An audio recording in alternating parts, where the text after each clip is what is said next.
nation. Every Biafran go enjoy true freedom. Fine, fine country, shining nation. Justice and fair, Shine nation, justice and fair. shine nation, Constitution say. Everybody equal, one love for rich and poor. Simple, Leader or citizen, no different. Justice go speak with confidence. no oppression, No discrimination, rule of law for the nation. Truth and justice go reign forever. Biafra go get strong and better. Where your home? Biafra, Who be your home? Biafra, Waiting be your country. Biafra. No more suffering and smiling. No more fear, no more hiding. Respect and dignity for all. Every citizen standing tall. Free education, rich university, healthcare for every community. No more dying, Because no money. life go better for everybody.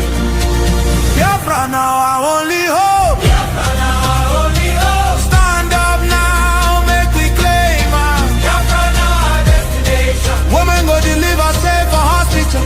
Citizen go get support every month. Better roads go connect every city. Modern railways and airport. Clean water go flow for house. Electric light go shine every night. Security go protect every family. Day and night. Everything go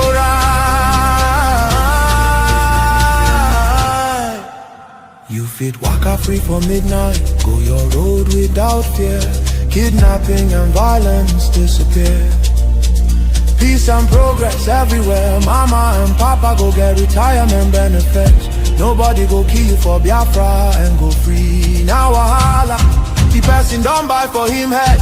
Oil and gas beneath our ground. Now the people wey get the land go control them. Resources go serve the people. Prosperity go spread for all. Anything we dey for our land. Now our citizens go manage them. Development go reach every corner. Nobody go suffer again. No vote buying. No rigging game. Election fair and play. One woman, one vote. One man, one vote. Your voice go matter every day. Biafra now our only hope. Biafra now our only hope. Hope for today. Hope for tomorrow. No more pain, no more sorrow.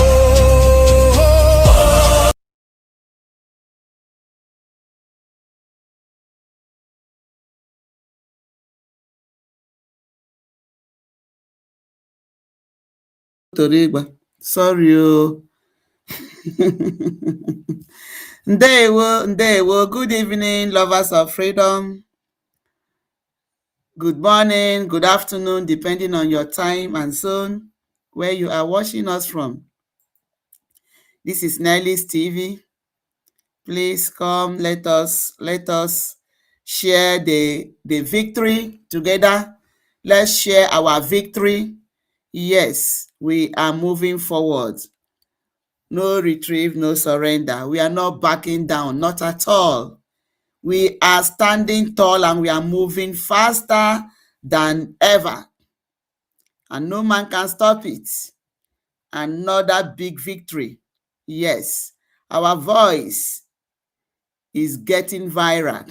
Our cause is getting to the right channel. Ndewo. Congratulations to every lovers of freedom. Congratulations to our Prime Minister Mazi Ogechukwu Nkere and the Minister of Information. We love you, Mike Robbins. Congratulations. Biko, Bia, let us share this victory together. Come in. As you come in, click the like button, share and subscribe. Yes, Biafra is on the pipeline and it's moving faster. It's moving faster. Let's get to this.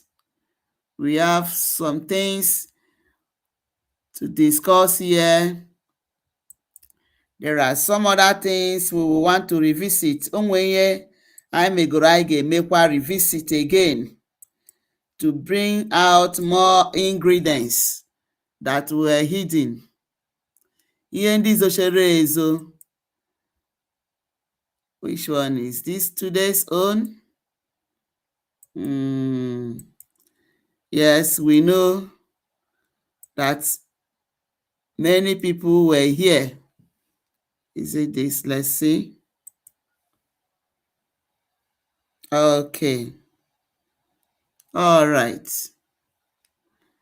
Please come click the like button, share and subscribe. Share and subscribe. Our victory is every day. Look at these beautiful faces we are seeing. Look at these beautiful people doing beautiful work. Beautiful people doing beautiful work. Anaghị akwa ya aka. Ọ bụghị copy. Ọ bụghị ihe anyị na-eme. We are not doing follow. Let me see what they are doing so that we can do the same. No. Biafra Republic government in exile under the leadership of Mazi Ogechukwu Nkere is not doing copy. Is doing the needful, standing on the right. When you are doing what is right, ị ga-ahụ ndị ọzọ ga na-eso gị. Ndị ọzọ ga na-eso gị n'azụ. Those who are very envious people, they are doing copy. When they hear that you do interview, they will go also to go and bring people they will not be able to come and do what they cannot do well. They will. Thank you for joining. They will. Greetings to you, my dear. Thank you. Yeah. The Rock. Thank you for joining.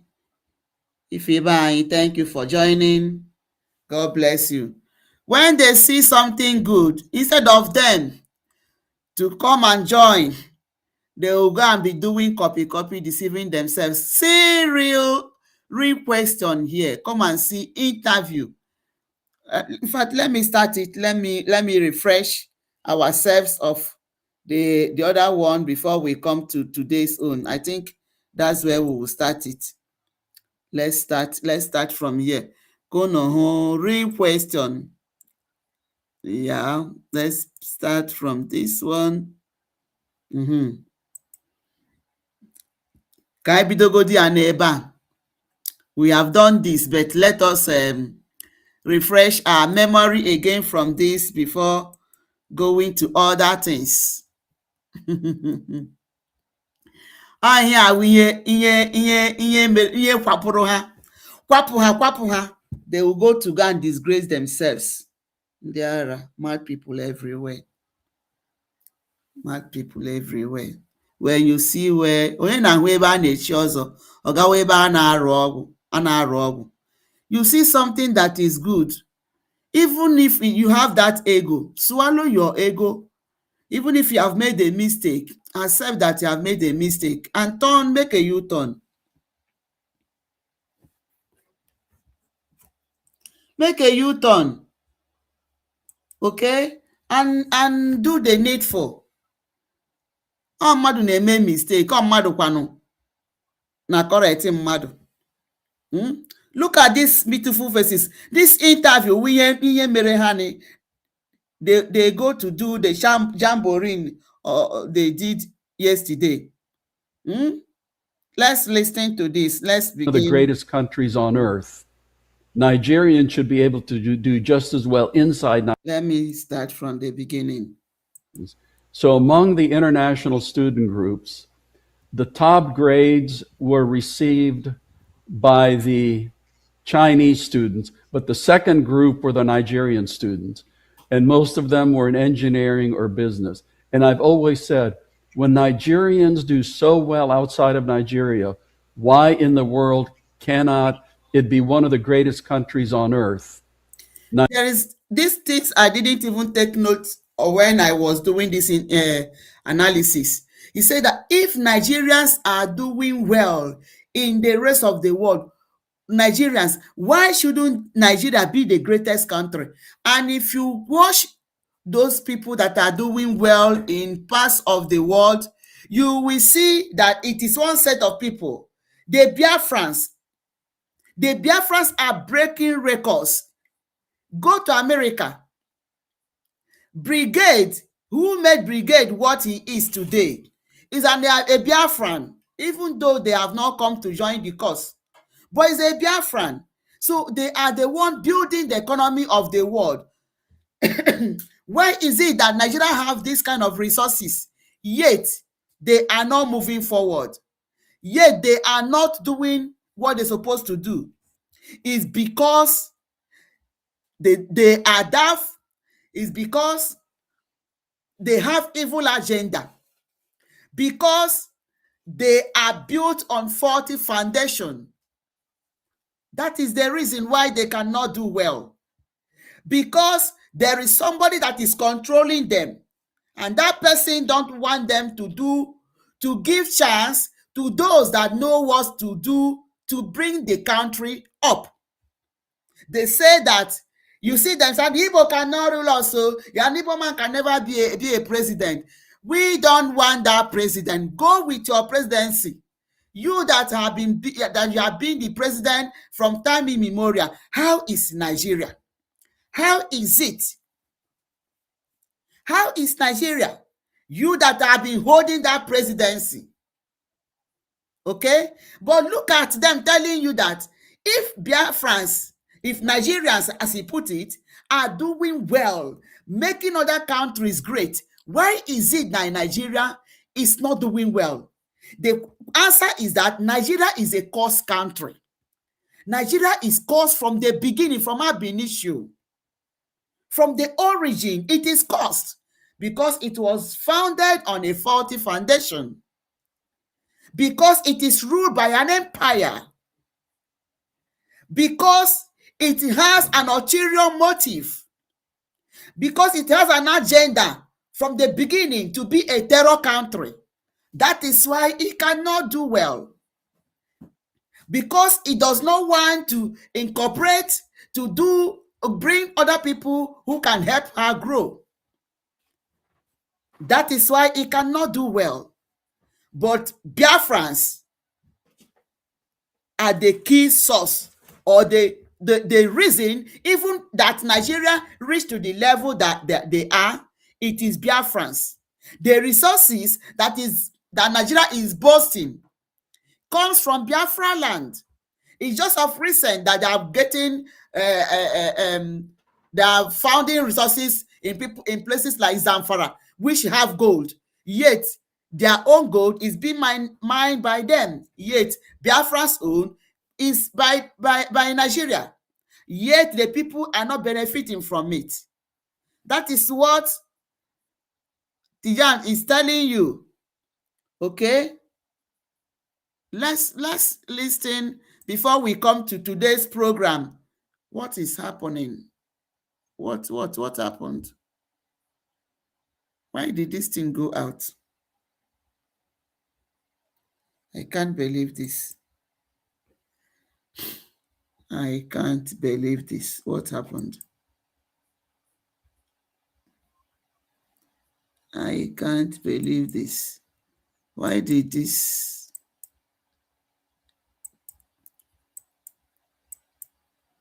What happened? Where is my program that I'm doing? Hey, oh, go to Riba, Jehovah. Okay, let me start with this first. Hey,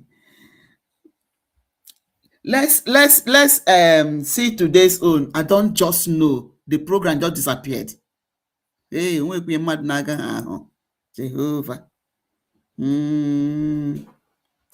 Jesus.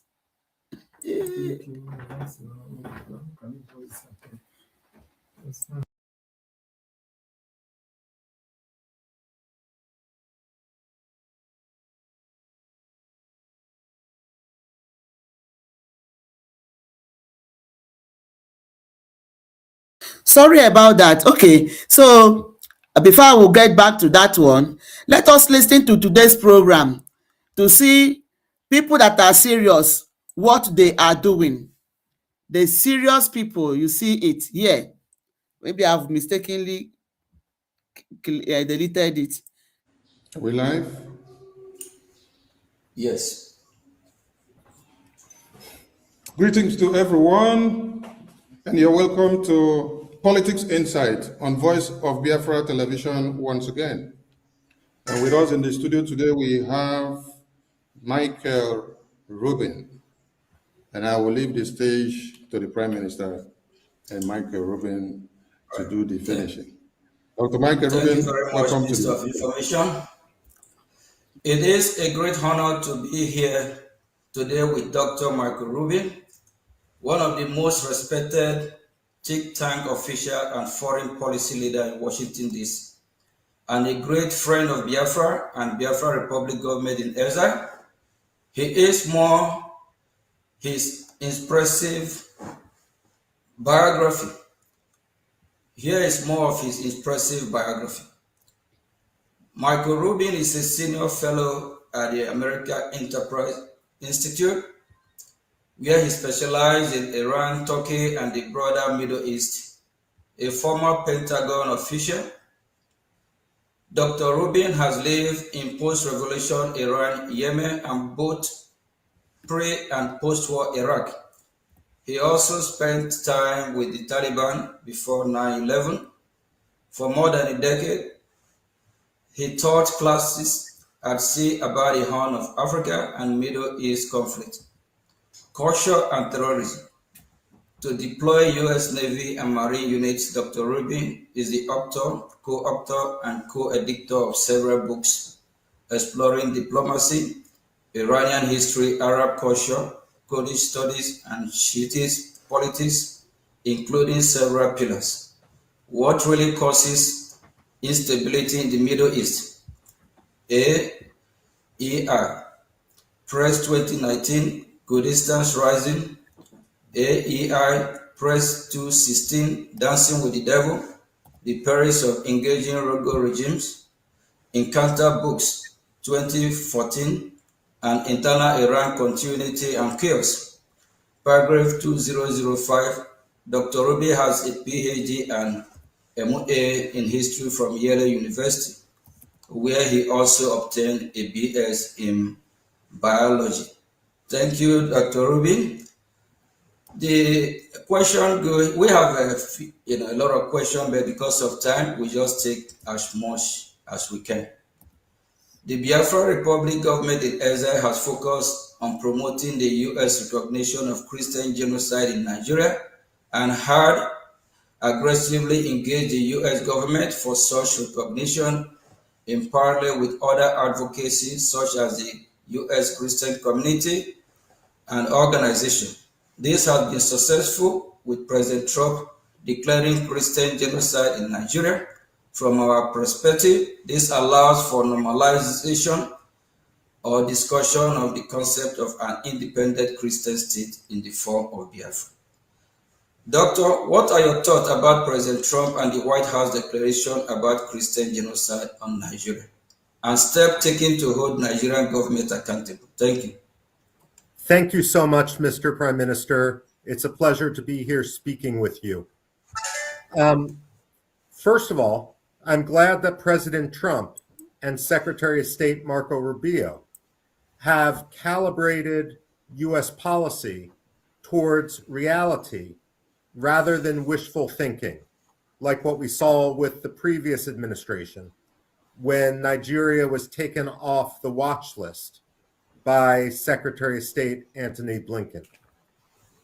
And frankly, the facts on the ground tell the story much more important than any U.S. administration. And so I would hope, Democrat or Republican, whoever follows President Trump, would also continue to recognize the real slaughter of Christians that is occurring in Biafra. The way I look at it is this way. There are two possibilities. Number one, either the Nigerian government is directly and purposely slaughtering the Christians in Biafra. The second possibility is the Nigerian government is too weak to prevent the slaughter of Christians in Biafra. Either way, however, the fact remains that there is an ongoing genocide. If the Nigerian government is purposely and directly seeking genocide against Biafra, then the United States must recognize Biafra to help protect it. And if the Nigerian government is a failed state and too weak to prevent the actions of the Fulani militias, then the United States should stop recognizing the fiction of Nigeria and recognize the independence of Biafra. In reality, Nigeria is a colonial empire. It's an artificial state, and it's a failed state. The fact of the matter is, it's time to continue the full decolonization of Western Africa, and that means allowing Biafra, Amazonia to be free. Wow. First of all, we have to repeat this place. This is very powerful. This speech is very, very powerful. Very, very powerful. Wow. Nigeria has to hear this. They have to hear this. Ndị Nigeria ga-anụrịrị nke a. Let us share this. Let us share this. Let us share this broadcast. Nigeria ga-anụ ya. Let Nigeria hear it. Let those people that are still standing on the fence hear it. We are not the one speaking again. Somebody na-ekwu, and this person is not a small person in America. America listening to them. For them to make anything tangible, any law, they will consult these people. Let's analyze what he said here again. They will, my people. Thank you for joining. Adrela, I see you. Yes, I see you. Maze Menike, Honorable Menike, Ndewo. Thank you, sir, for joining. God bless you. You are always here. Ndewo, Maze. Now, there are things we know we have to look into. There are things, even the other video that I have brought it back, we are going to see it. Let's listen to him again. That's a PhD and MA in history from Yale University, where he also obtained a BS in biology. Thank you, Dr. Ruby. The question we have a lot of questions, but because of time, we just take as much as we can. The Biafra Republic government in exile has focused on promoting the U.S. recognition of Christian genocide in Nigeria and had aggressively engaged the U.S. government for such recognition in parallel with other advocacy such as the U.S. Christian community and organization. This has been successful, with President Trump declaring Christian genocide in Nigeria. From our perspective, this allows for normalization or discussion of the concept of an independent Christian state in the form of Biafra. Doctor, what are your thoughts about President Trump and the White House declaration about Christian genocide on Nigeria? This is a very interesting question. Very calculated and well-packaged question. Ihe awa ajụjụ onye ma ihe maka ndị be anyị nọ n'ụlọ. Onye na-ajụ ajụjụ awụ the Prime Minister of Biafra Republic government in exile, His Excellency Mazi Ogechukwu Nkere. He has been standing on the truth. Mazi Nnamdi Kanu, ebe Mazi Nnamdi Kanu kwube ebe ọkwụ. Ebe Mazi Simon Ekpa kwube ebe ọkwụ. He has not deviated. So, gee ntị. Na-egenu Voice of Biafra. Ebe a ka ị ga-anụ ezigbote news where you will get hope. Ebe ị ga-anụ ihe na-eme na Nigeria and otu esi etriti Nigeria fuck up ha nke ugbu a. So you need to listen. Ị kwesịrị ị na-esonye Voice of Biafra ebe ọwụ na ị nọ. Tune into Voice of Biafra and follow suit. Okay? This is a very interesting question asked here.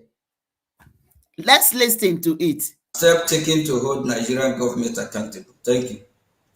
Thank you so much, Mr. Prime Minister. It's a pleasure to be here speaking with you. Please share.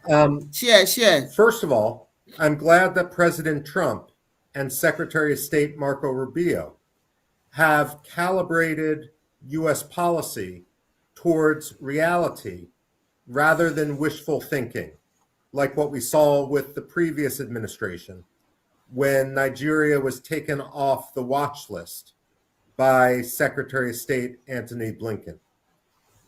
And frankly, the facts on the ground tell the story much more important than any U.S. administration. And so I would hope, Democrat or Republican, whoever follows President Trump, would also continue to recognize the real slaughter of Christians that is occurring in Biafra. Whoever that is in U.S. government, whoever that is following Trump, should be able to recognize and admit the slaughter of Biafra, the slaughter of Christians in Biafra land. The other day I told us that they are just concentrating in the north. Okay? And it's them that gave them the room. They gave them the upper hand. So, but they forgot that Biafrans are being slaughtered. That why our case is still different is because our soldiers, our defense, our defense unit are doing the needful. They are standing strong. That is why our case is still different. Biafrans have been slaughtered every now and then. The way I look at it is this way. There are two possibilities. Number one, either the Nigerian government is directly and purposely slaughtering the Christians in Biafra. The second possibility is the Nigerian government is too weak to prevent the slaughter of Christians in Biafra. It's either that they are buying Biafrans purposely for their Islamic agenda because they say that we are their problem. So, or they are weak to stop the buying of Biafran Christians. They are not weak. They know what they are doing. It is a calculated attempt. They hired an assassin whom they trained called Asari Dokubo. And the governors they are using to be buying Biafrans. Nigeria brought her military with armored tanks, which they cannot use to go for war. They brought it in a peaceful land, in where there was no war. They brought artilleries, which they cannot use to go to war to crush even those that are coming to attack them. They brought it in Biafra land and crushed youths, thousands of them, adopted some. Either way, however, the fact remains that there is an ongoing genocide. If the Nigerian government is purposely and directly seeking genocide against Biafra, then the United States must recognize Biafra to help protect it. And if the Nigerian government is a failed state, and U.S. must help to protect Biafrans and must recognize that Nigeria is a failed state. What happens to a failed state? When the state is failed, what happens? They have to be decimated. It has to be disintegrated so that those who wants to stand strong can stand. That was what happened in Sudan.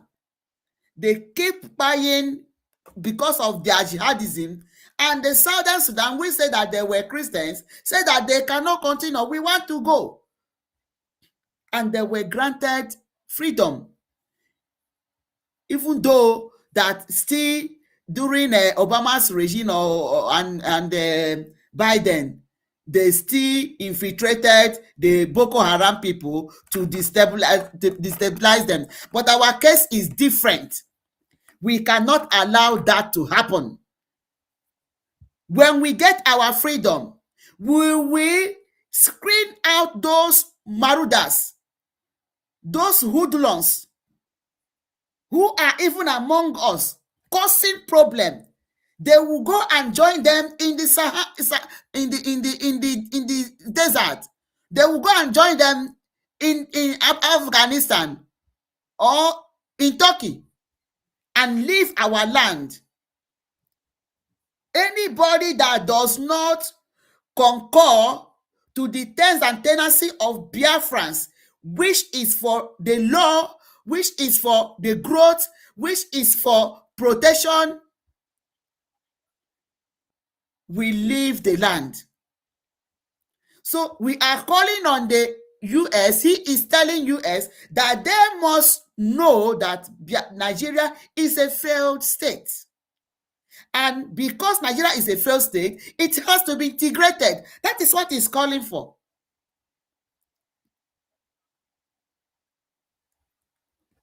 Nigeria ngwanụ bịa jide ya jee tụọ ya nga mkpụrụ ọka ọ ga ma ya ikpe ọnwụ Tunis wee ma Nnamdi Kanu ikpe ọnwụ na ọ gwara unu that kewenu Nigeria, let us go. Or say that even Lot and Abraham, they were have one, but for peace to reign, Abraham told Lot, please go this way so that we might understand ourselves, but our children may not understand, or the people that are rearing our cattle may not understand. So for peace to reign, let's separate.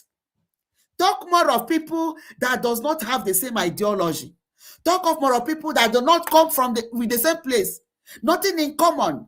Different food, different ideology, different culture, entirely different religion, different belief, different reasoning.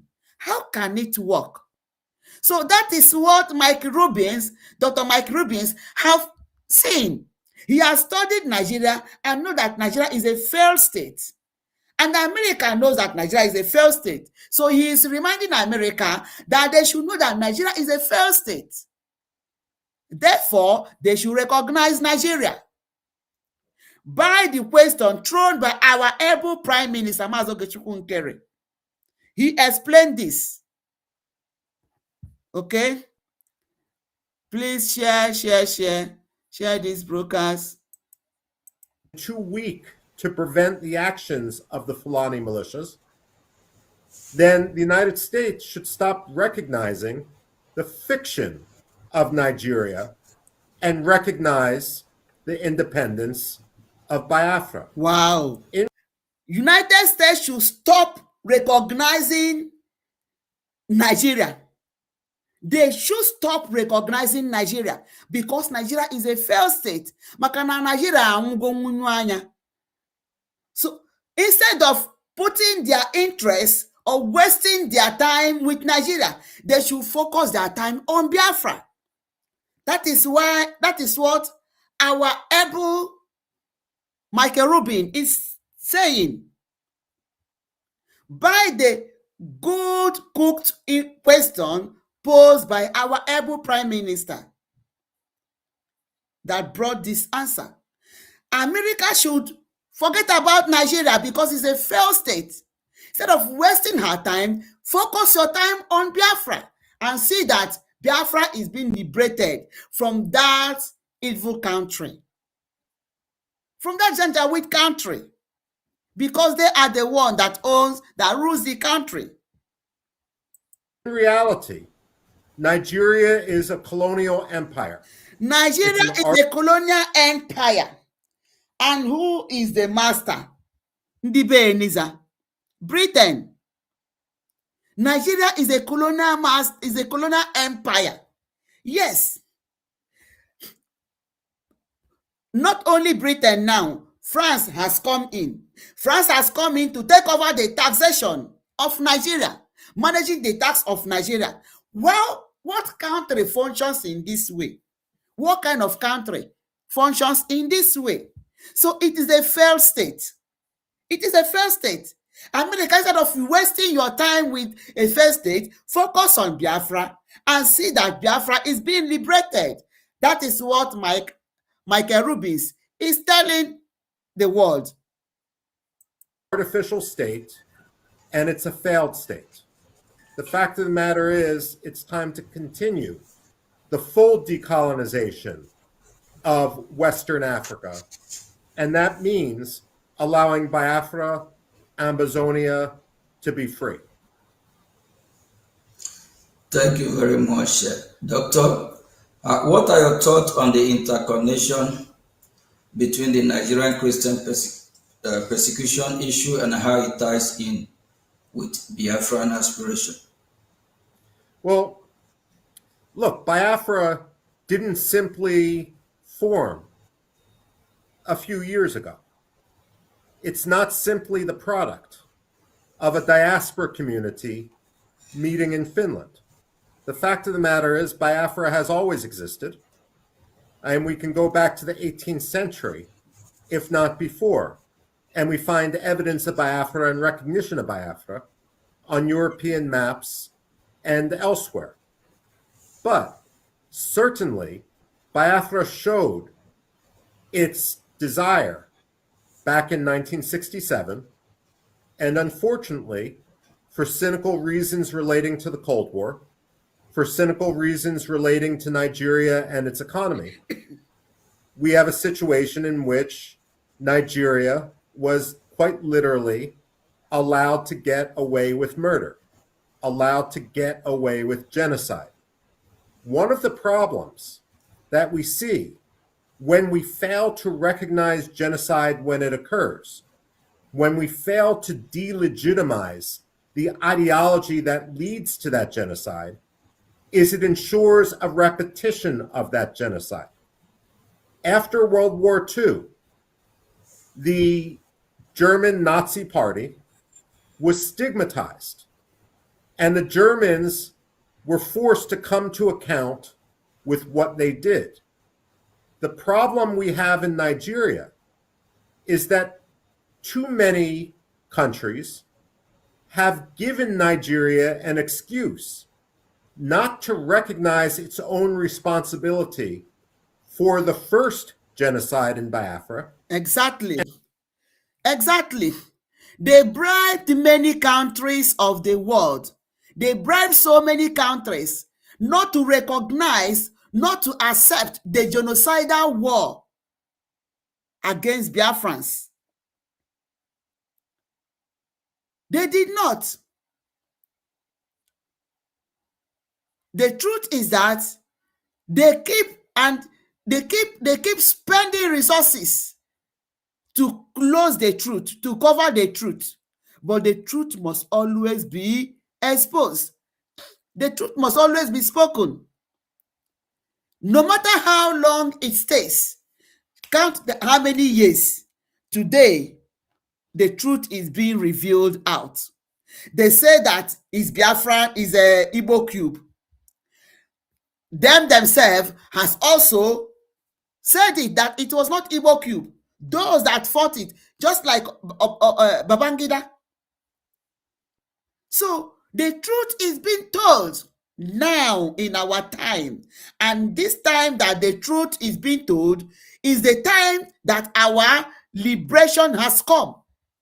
So every hands must be on desk to see that we get our freedom. To see that okay? That is what it's saying. that the world did not want to recognize that there was a genocide. And it was the making of Britain. I'm telling you, it was the handwork of Britain. They cover it up. They don't even want it to be mentioned so that people will not really know exactly what happened. It was the making of Britain to cover up that there was a genocidal war against Biafrans. They even carried ethics that is against war by starving innocent children. Innocent children. Pregnant women, they starved them to death. This was what they did. Britain helped Nigeria and other countries, even Russia. But today, the truth is being spoken. Yes, our cause is on the pipeline. Biafra is here. This is the right time. Whenever the truth is being told, anytime you begin to see the truth coming out, know that there is victory. Know that there is victory. When people start to speak the truth, when people begin to speak the truth, know that victory is at the corner. Know that victory is at the corner. That is what you should understand. Okay? Let's go on. And because of that, the ideology has continued and it has amplified to the point where we now have the second genocide in Biafra. The moral compromise of people like the president of Finland is shameful. The moral compromise of Anthony Blinken when he was Secretary of State. It is a shameful, like a country like Finland. It is shameful for Finland to do what they did. Finland allowed herself to be bribed by Nigeria against her own citizen. I have never seen a place. Now, let's reason it. They held Mazi Simon Ekpa that is inciting insecurity in Nigeria, right? That is inciting insecurity. That was what they held him. And that is raising fund on internet, on platform, which was not him doing it, or it wasn't his making. All of a sudden, Finland brought another case, tax case. Onye ọbụla nwere uche. There is no how a country, an Europe, a Western country will use a case entirely different to hold you. What Finland would have done is to charge him on a different case, not adjoining that particular case with a case of Biafra issue. And for the tax that they say that they are holding him, if Ekpa was not paying his tax, they would have reminded him. That is how it is being done. They will write you a letter that you failed in this time from this time. We are giving you this time to pay it up. And if you don't respond to that, they will write you another memo. If you don't respond to that, they will write about 3 times before they will hand you over to the organization, to the quarter that is responsible for with recovery, debt recovery. Finland never did that. What they did is to say that Mazi Simon Ekpa, that they are nailing him for tax not paying, being up to date on tax or whatever thing they use as their excuse. Who does that? Who does that? And you remember that the lawyer was begging that it was like a begging that Mazi Simon Ekpa should be reminded. It was like a begging. So that is what this man is saying. He has studied everything. He said that Finland, shame to Finland for doing what they did, because they know that what they did was a kangaroo court. Kangaroo judgment, just like what they did to Mazi Nnamdi Kanu. So that is what he's saying to Finland here. Okay? Because they don't want Nigeria to go. They thought that when they hold Mazi Simon Ekpa, that everything will be closed. They didn't know that when you close this door, God will open so many doors. So as they close that door, God opened the right door to chase away the criminals that surrounded Mazi Simon Ekpa. The criminals that surrounded him to bring another genuine government. That was what God did for us. All right? In everything, give thanks to God. Was shameful, especially because he used his own father-in-law's experience in the Holocaust as part of his claim to moral standing when he became Secretary of State. The fact of the matter is, there will not be peace in Nigeria until Biafra is free. Wow! There will not be peace in Nigeria until Biafra is free. People do to share this broadcast. Share. There will not be peace in Nigeria until Biafra is free. Nigeria, hear this. Those people that are still supporting Nigeria, hear this. There will be no peace in Nigeria, and that is the truth. Hey, this is another concurring to the prophecy of Mazi Nnamdi Kanu that say that if Nigeria hold him, arrest him again, that Somaliland will be better than Nigeria. And look at it. He said that Nigeria will disintegrate. Look at what Mike Rubins is saying, as if Mazi Nnamdi Kanu entered into him. He said Nigeria will never have peace. Nigeria will never experience peace until Biafra is restored.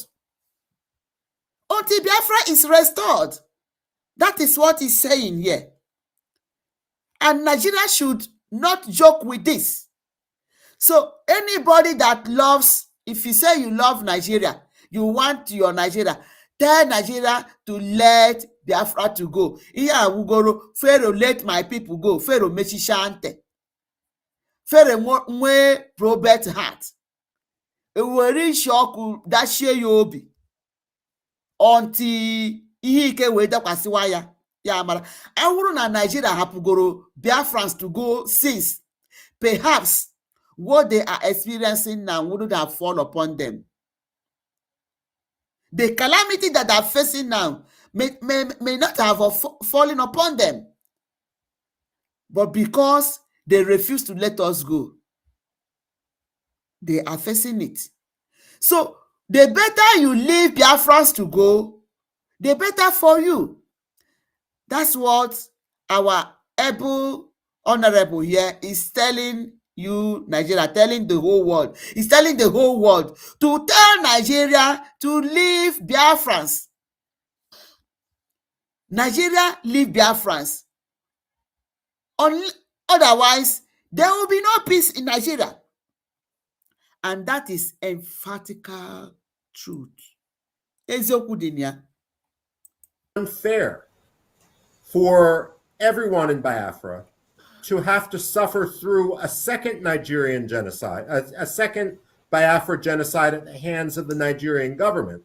It will not be allowed, it can never be allowed for Biafrans to suffer a second genocide in the hands of Nigeria. It can never be allowed that Biafrans will suffer second genocide in the hands of Nigeria. So, Nigeria, let us go, unless you will not have your peace.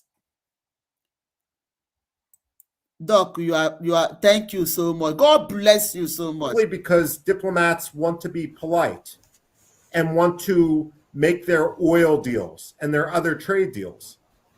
The Christians of Nigeria should not be sacrificed so that some Europeans can make a quick contract. Oh, Jehovah Shai. Long life Mark Rubins. Long life America.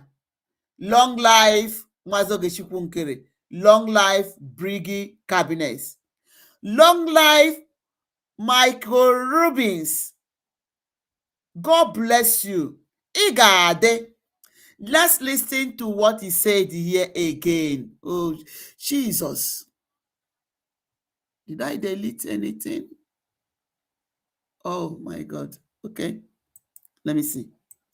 He said, That mother-in-law's experience in the Holocaust as part of his claim to moral standing when he became Secretary of State. The fact of the matter is, there will not be peace in Nigeria until Biafra is free. there will be And no it is peace in Nigeria until Biafra is free. Until Biafra is free.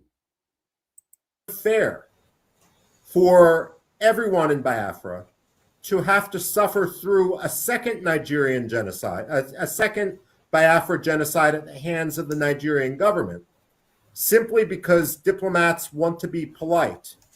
And Simply because diplomats want to be polite. They want to pamper it. They want to be politically correct. So Biafrans should not be allowed. It will be unfair to allow Biafrans to go into second genocide by the terrorist country called Nigeria, because diplomats are playing politics. That is what he's saying. to make their oil deals and their other trade deals. Wow. The Christians of Nigeria should not be sacrificed so that some Europeans can make a quick contract. Oh, because of your oil deals, because of your economic deals, Christians in Biafra should never suffer another Christian genocide because of some interest of the Europe or some Europeans. Because of the interest of some Europeans who wants to continue with their illegal business in Nigeria, just like Finland. Just like Finland. Just like Finland. Umunnem, share. Share. Let this go viral. Biafrans will never be allowed. It will be unfair for diplomats to be playing diplomatic politics because of their oil deals, because of their economic deals. Then they will allow Biafrans, Christians in Biafrans, to go into second genocidal war because some Europeans are interested in their business, in the contract they are getting. Just like Finland got a contract with Nigeria to be in charge of electricity. Could you imagine such a thing? Hey, Arumere. Lekwebe Finland, Manoya was in charge of electricity in Nigeria. Arumere. That is why he said, because of some Europeans who are interested in the contract, like Finland, like France, who is in contract with Nigeria to be handling the tax of Nigerians. Arumere. Just like Britain, who is in contract with Nigeria to be managing the Apapa War, managing custom and duties and tariffs of Nigeria. Ndị be anyị Arumere. Hey, Ongini Dinka. Britain in charge of Apapa War, seeing to the affairs of custom duties and tariffs. France, taxation. Finland, electricity. China, mineral resources. In Nigeria. They are the one managing it. Because of that, they will allow Biafrans to be going into genocidal war. That is what Mike Rubins is saying no to that. He's saying no to that. And he's calling on the Europeans who still have conscience to come and do the needful. Because this time it is not going to be a game of yesterday. It will never happen that way. And they know it. Wow. This interview was rich. Mazi Ogechukwu Nkere, your question was really packaged. An intelligent question. Wow. Please share. Thank you very much, Doctor. Well noted. I'm so encouraged with your words, your expertise, and your knowledge. I hope people are listening and learning from the expert and for who care for humanity. Thank you. The Biafra Republic government in exile BRGIE heavily invests in time and energy and in high-level engagement in Washington, D.C. While the Neo Biafra movement has existed since the late 90s, a professional engagement campaign led by BRGIE in Washington, D.C. is a very recent phenomenon, being less than 2 years old. Due to this change in strategy, in some ways, we have more success in the past 2 years than the previous 20. We have two questions relating to this. Can you explain to the Biafran people why educating U.S. officials on the Biafra issue is critical? Well, first of all, what you say is absolutely true. I personally, of course, am not Biafran, and so I'm not going to comment on internal Biafran politics.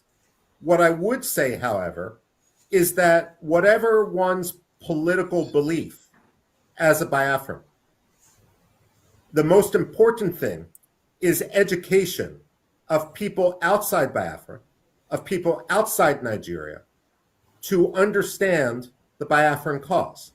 And there's absolutely no doubt that great progress has been made over the last 2 or 3 years on the issue.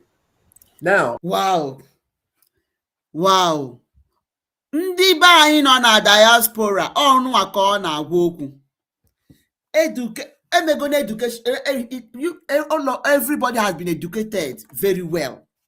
Mazi Nnamdi Kanu has done a lot of education, a lot of exposition, mepere onye ọwụ n'anya, yet aka nọrọ na-adagharị n'isi. Onye mere anyị ihe a?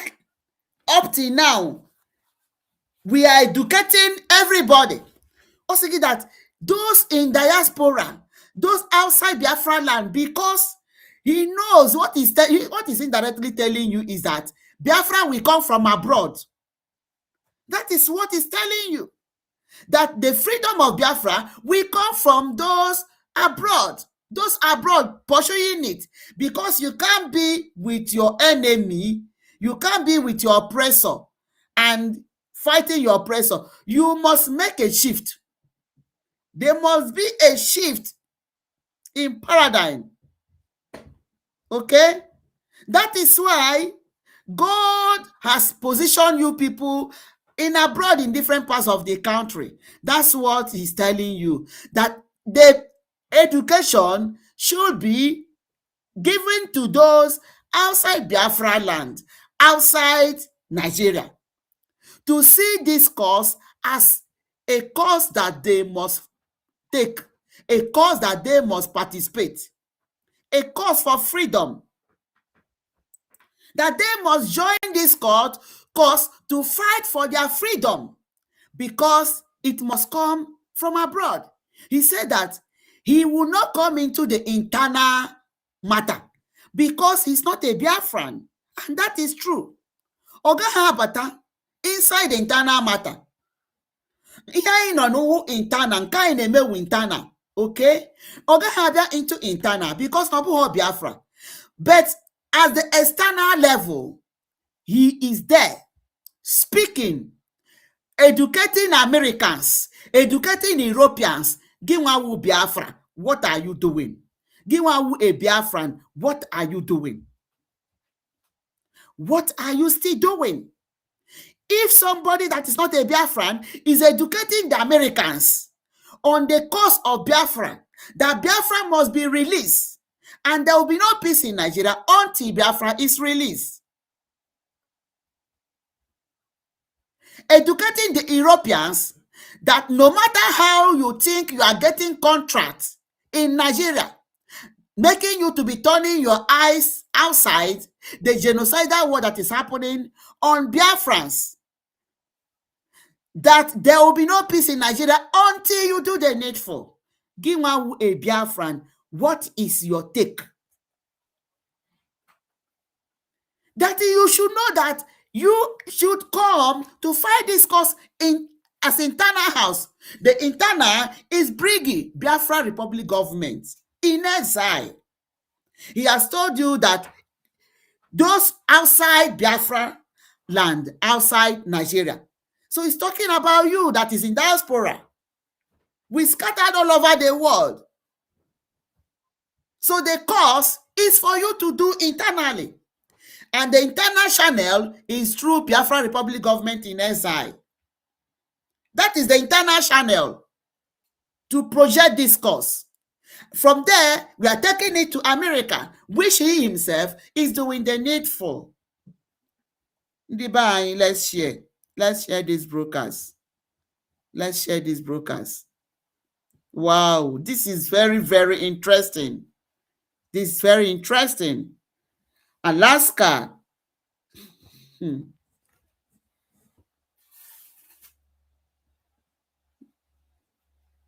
God is with us. Yes, so Edward, you're welcome. Please, if you have not subscribed, please subscribe. Alaska Ndewo, I see you all. If you've not subscribed, subscribe. Edward Ndewo. Is it Edufals? Edufe, is it? Eduplace. Ndewo no. Ndewo, please. If you've not subscribed, subscribe, share, like, click the like button. Can YouTube make it go viral? Divine. This thing is very, very interesting. There's been two issues or two dynamics that have allowed to this success. The first is the lobbying campaign that the Biafran community in exile has undertaken in Washington. You have made people aware. You don't need to spin. You don't need to create facts. All you need to do is educate. Because unfortunately, the Nigerian government is creating the facts with its own perpetuation of. Ọkwa gwara unu that any mistake in Nigeria mere ga-awụ for our own good. Any mistake they make is for our own good. Nigeria is creating the fact by their perpetuation. Nigeria is creating we don't need to create the fact. What we need is the lobbyists, which we have. There's something I forgot to say. He said that Biafra Republic government has made a great success for the past 3 years. Has made a great success for the past 3 years. That is what he said. And he said that the lobbyists we have is very, very necessary, because the lobbyists will be doing the education, educating the Americans and the Europeans. That is the diplomatic move. That's the diplomatic move. We don't need to create facts. Nigeria, they create facts by their evil atrocities. When they do their evil, it will go, we will circulate it. We will circulate their evil or go viral. Okay? So Nigeria is creating the facts. And the fact they are creating is helping us to gain value. The fact Nigeria is making, the the kind of people, the atrocities that they are committing is elevating us, giving us value, making them to see the need that Biafrans should be free. That is what it's telling you. So Nigeria will keep creating facts and we will be accelerating. Just like we say that any of their mistake is for our own good. And that is true. That is it. They will keep making the mistake and will keep accelerating. Hey, kudos. Kudos. Ndewo ndị be anyị, nwụrịanụ n'ihe anyị na-ebe akwa ya. Ekpere Maazị Nnamdi Kanu kpere mana nzuzo ma n'ihe. God is answering his prayers and our prayers. We have cried a lot. God has answered us. Genocide in Biafra. Frankly, however, the Biafran community has also become lucky in Washington simply because of the sheer incompetence of the Nigerian embassy. The fact of the matter is, there is not an embassy more lazy in Washington, D.C. than the Nigerian embassy.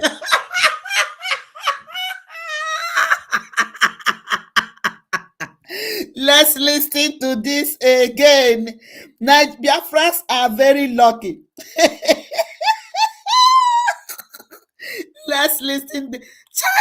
Ana agunu na Nigeria re una say no just not hate Nigeria. Listen to this again. Biafra. Oh God. Frankly, however, the Biafran community has also become lucky in Washington simply because of the sheer incompetence of the Nigerian embassy. The fact of the matter is, there is not an embassy more lazy in Washington, D.C. than the Nigerian embassy. Very fake country. A country that is ruled, how did he say it? An emperor country. Nigerian embassy in U.S., there is no embassy. Can you count the embassy that is in U.S.? Among the embassies in U.S., Nigerian embassy is the most laziest embassy, the most useless embassy. Owo dị sọnsọ na U.S. otu aka ọ dị ebe niile. Onweghị embassy Nigeria. Otu aka embassy Nigeria dị ebe niile. Even the one in her own country, her own embassy in her own country is a useless embassy. It's a useless embassy. You see, we are very lucky that this thing is happening at this time. Nigerian embassy is the worst embassy in the world, the laziest embassy in U.S. Share now. Even when I talk to State Department officials who do not necessarily agree with the idea of an independent Biafran state, they will acknowledge that the reason why the Biafran cause has sunk such deep roots now in Washington, D.C. is not only because of the lobbying efforts, but also because the Nigerian government has not managed to contradict or explain any of the assertions made by the Biafran community, or I'm just saying it. That not only that we have lobbies, that Nigeria, those people that did not accept for Nigeria, for Biafrans to stand, but they have seen the reason that Nigeria has not met the demand they require that is supposed to be met for Biafrans. None of the requirements, none, ever after the war, they have not met one single of the demand of the requirements. So for this, they have seen the reason that Biafra should be granted a nation on her own. That is the truth. We are there. Own Nigerian actions. So the fact of the matter is, you have had great success. And the reason why this is important is because genocide happens in the dark. When you shine a light on the slaughter of Christians in villages and towns in Biafra, then their deaths are not in vain. There is accountability. We can look at any number of episodes. Kosovo in 1999 with Bill Clinton, or more recently, the military. Kosovo in 1999 with Bill Clinton. So the same thing was happening to them, and when the light was thrown, Bill Clinton responded. So now the light is being thrown to Biafra land. Nigeria is darkness because he said that genocide happens in darkness. But when you throw the light, the genocide will stop. So Nigeria is darkness. The light must be thrown into Nigeria for Biafrans to come out. For Biafrans to have the light and come out. Hey, that is why we are the light of the rising sun. We are the children of the rising sun. Action in Iran. And we can recognize the importance of understanding how the slaughter of a country's own people led to intervention. And so, in the case of Nigeria, while no one is talking about intervention right now, the fact of the matter is people are talking about sanctions against Nigeria. And frankly, the Biafran case for independence is going to become even more important as an element of U.S. national security, as a U.S. interest. If the government in Mali falls, then we are going to refocus on the problem of jihadism, of Al-Qaeda, of Islamic extremism, of the Islamic State in West Africa. And while, of course, Mali and Nigeria do not share a direct border, the fact of the matter is that if Mali becomes a safe haven for Al-Qaeda, Nigeria is going to be its target. And if the Nigerian government is as incompetent and as permeated by Islamists as we've seen over the last several years, then the United States, not for reasons directly of religious freedom, but for reasons of stability and security in West Africa, will have absolutely no reason, no choice, but to recognize the state of Biafra as an independent country. Wow. Thank you very much. And the Nigerian terrorist government, they always make our job easier for us. The Biafra Republic government in exile has a transactional approach in engaging the U.S. government, making a beneficial offers in the areas of defense, security, and natural resources. Oh, sorry, Felix. That's in Dimka EU. I'm looking at it as if it is E. Okay, so is it E? Odika E. Felix, ndewo. Ndewo. God bless you. Thank you for joining. Maybe at so ndewo nwanne ndewo. God bless you. God bless you. Yes. All hail Biafra. Ndewo. Please, let's share. All right. In exchange for U.S. political support, similar to what Somaliland is doing. What are your thoughts on this approach?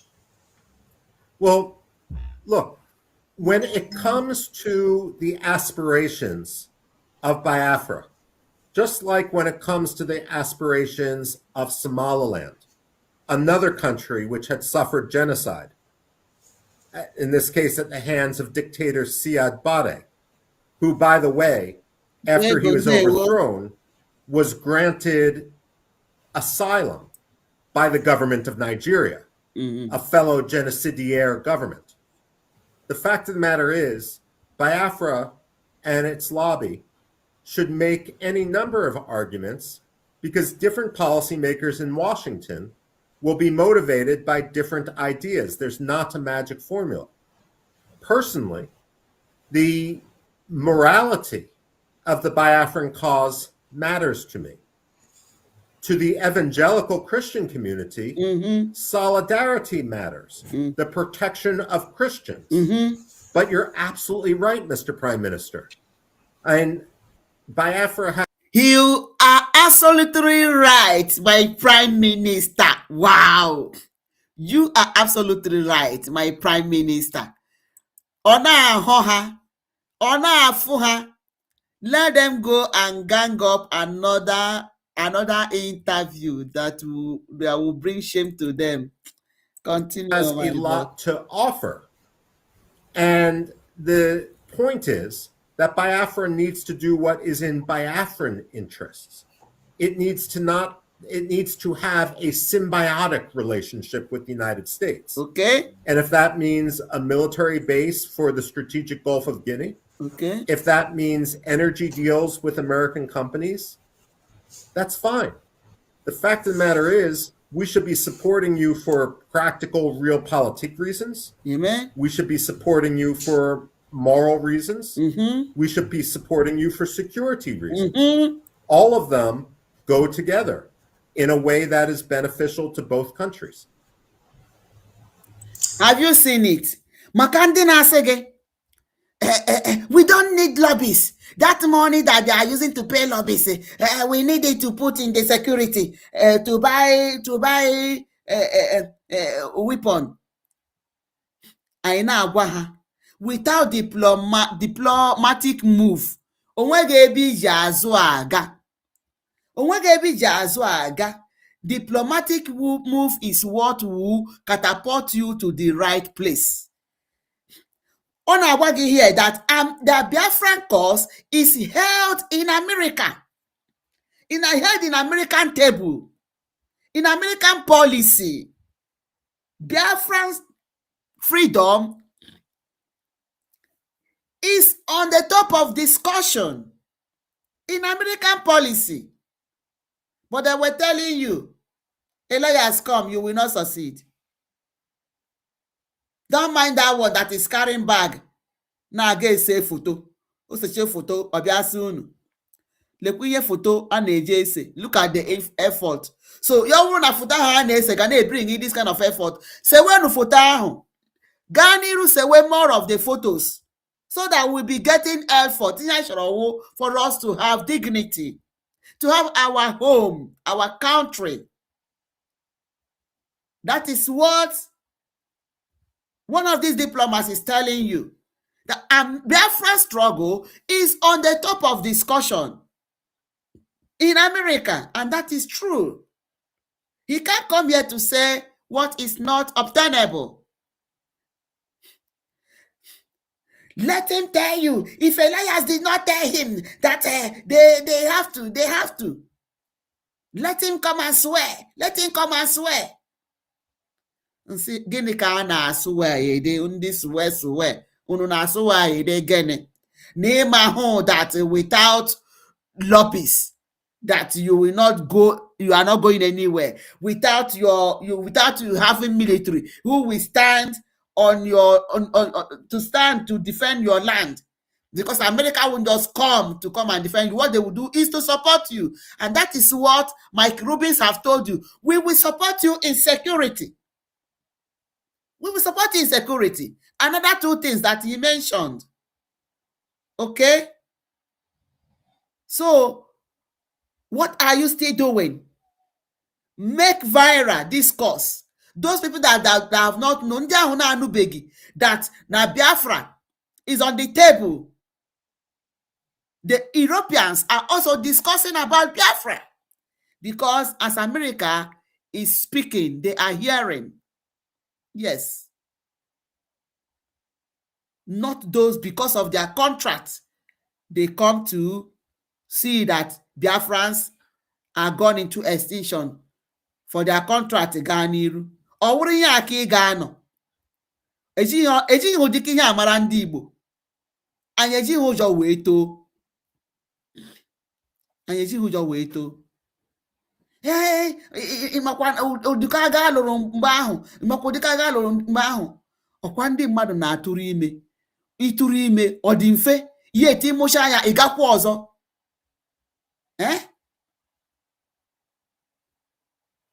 Ọ dị egwu.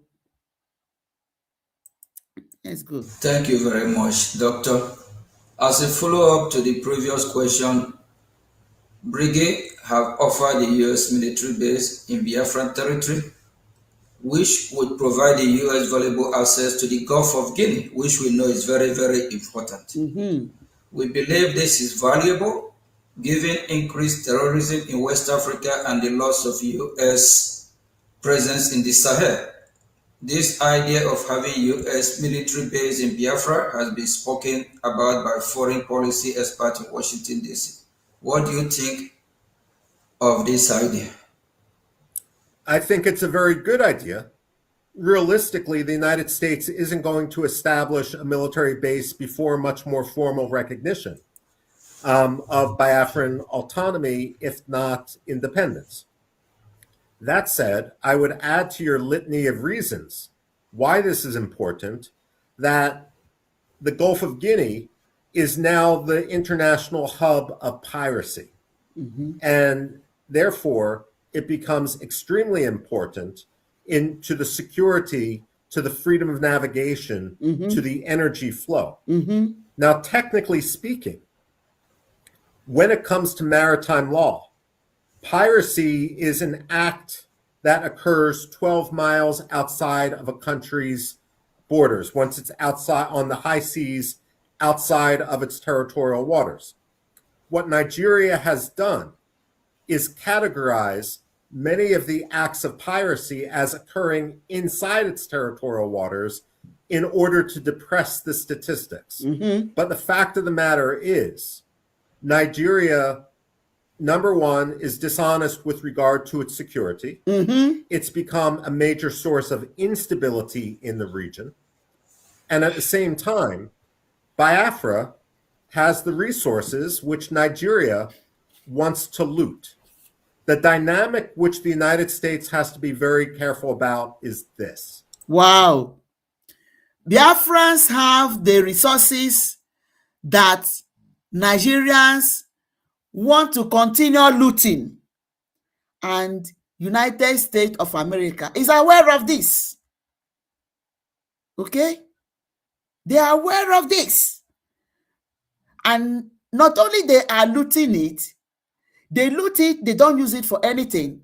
They use the money to pay terrorists. They use the money, they loot our resources to pay terrorists to come and buy our people. Nigeria have sold the oil up front.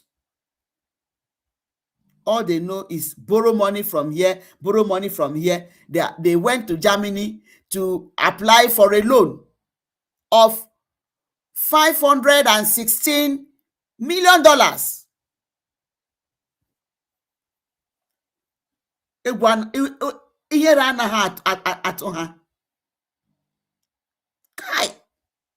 Continue. We've seen, for example, in both Pakistan and to a lesser extent Egypt, governments demanding that the United States assist them with defeating extremists. And in a way, it's a dynamic of extortion.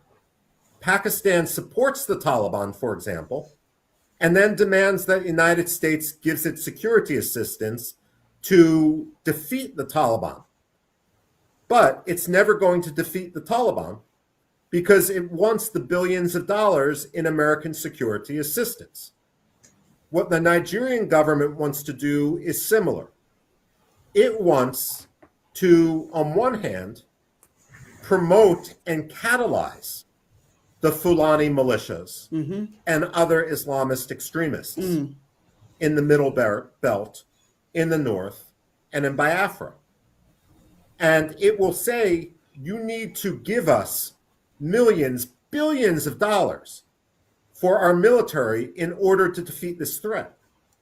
But it's like the arsonists saying, you need to give us millions of dollars, billions of dollars to put out a wildfire without admitting that they themselves started it.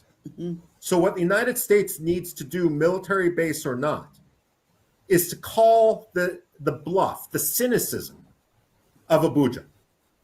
It needs to tell the Nigerians, we know what your game plan is, and we reject it. And the fact of the matter is, you have become a terror sponsor. You should be designated a state sponsor of terrorism. And we have concluded that the only way to protect the security and stability, as well as the Christian community, is to recognize Biafra. Wow. Wow. Yes. Because US have studied that Nigeria is a terror-sponsored state. They are sponsoring terrorism. How can you say that you got an intel that terrorists are coming to attack a school where children, vulnerable children are? You get the intel. You send the same terrorist military to go and watch over. Only when they were about to come, you withdraw them. They came and packed 200 and something students and teachers, including teachers, traveled a long mile.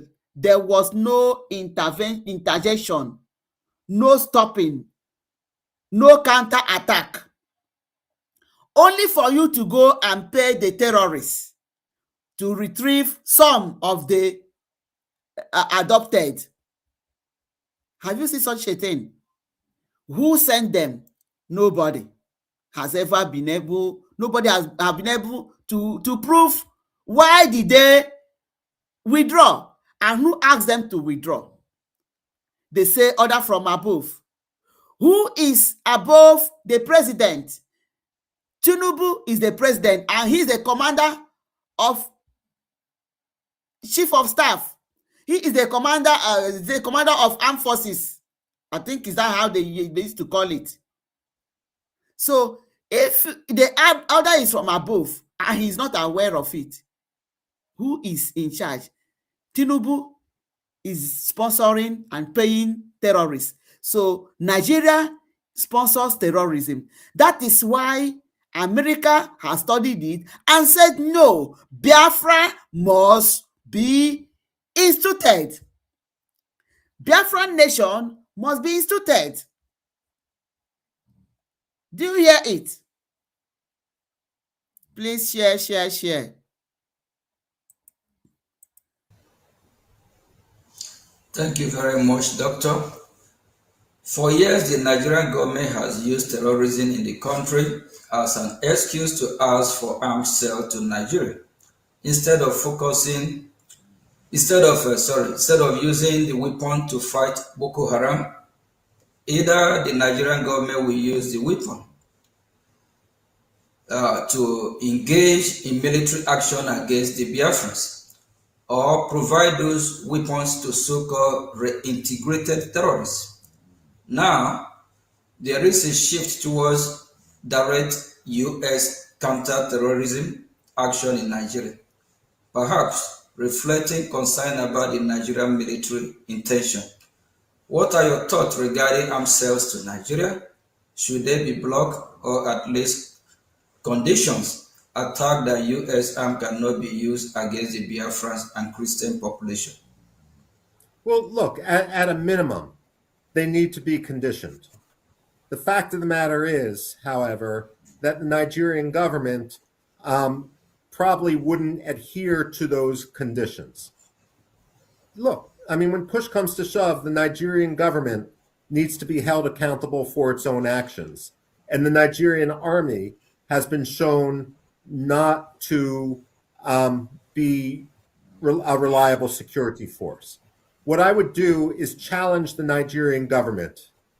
I would demand that any weapon sales be preconditioned on the arrest, the trial, and the conviction of any Nigerian officer, any Nigerian soldier who has participated in human rights violations against the people of Biafra. And if the Nigerian government isn't serious enough about rooting out the corruption and the terrorism within its own armed forces, then Mr. Prime Minister, under no circumstances should they get a single weapon or salary assistance to their military, because it's clear that they're insincere and they're playing a double game. The military are insincere and they're playing a double game, and there is no need giving them weapon. So, and we are telling you that all those people that have been coming to our land to adopt people, go to restaurant where a son is helping the mother to pound mkpụrụ akwụ ha ji esi ofe akwụ, ha ji ere nri ka ha wee rie nri ụbọchị ahụ, ka ha wee nweta ego ha ga-eji wee zụọ ndụ. They will go there, use dagger, military using dagger, police using dagger to marshal people. Una hụkwara ụdịrị ihe ahụ. So all these people must be brought to book. They must be brought to book. So Nigeria integrates terrorists into them. So there is no how they will do something right. All right?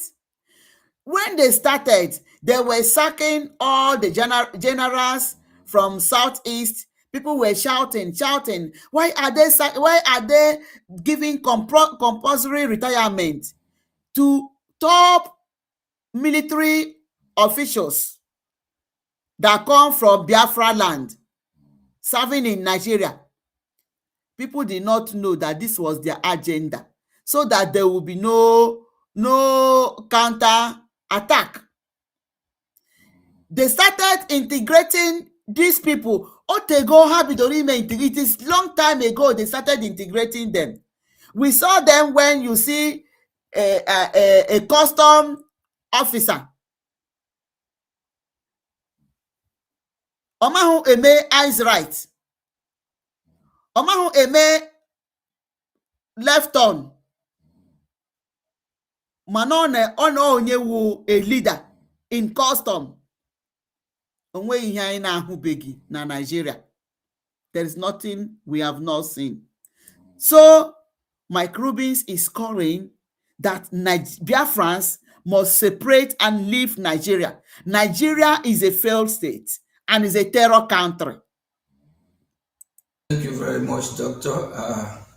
Can the Biafra military force, the Biafra Defense Force, Biafra Liberation Army be an alternative for U.S. in the area to the Nigerian military, similar to how the Kurds have been helpful to the U.S. in the Middle East?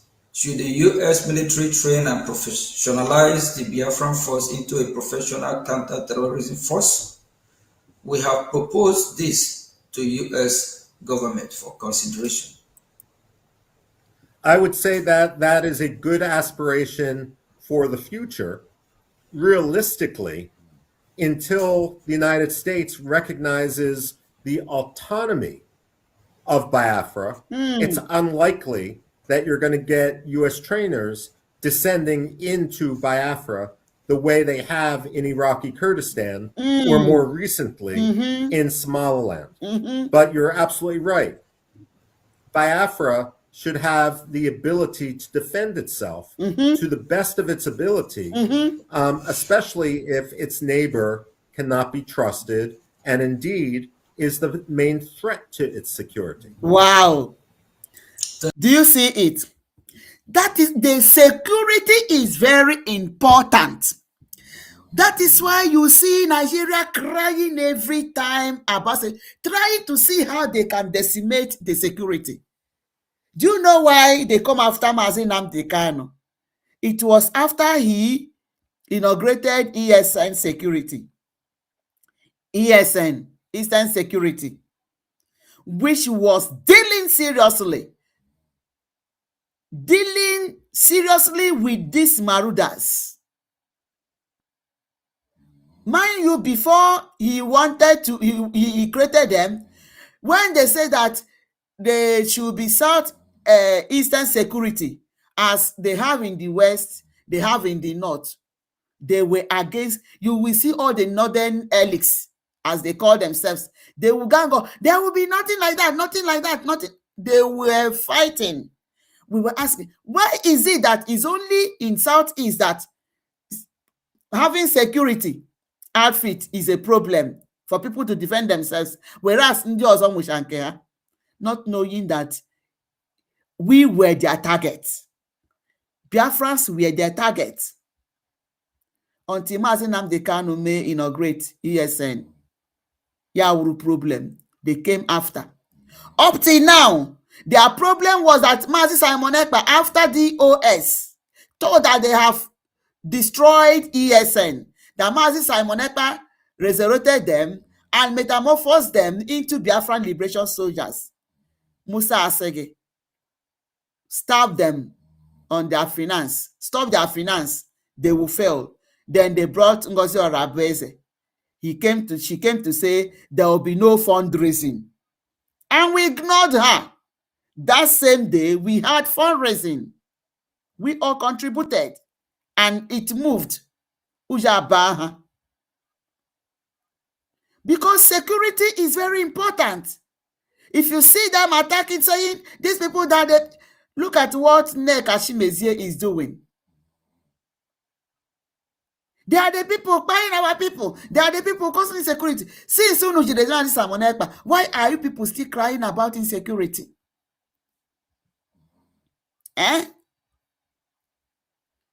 Because they know that security is very, very important. He said that you must have security to guard your land, more especially as you have seen that your neighbors are terrorists.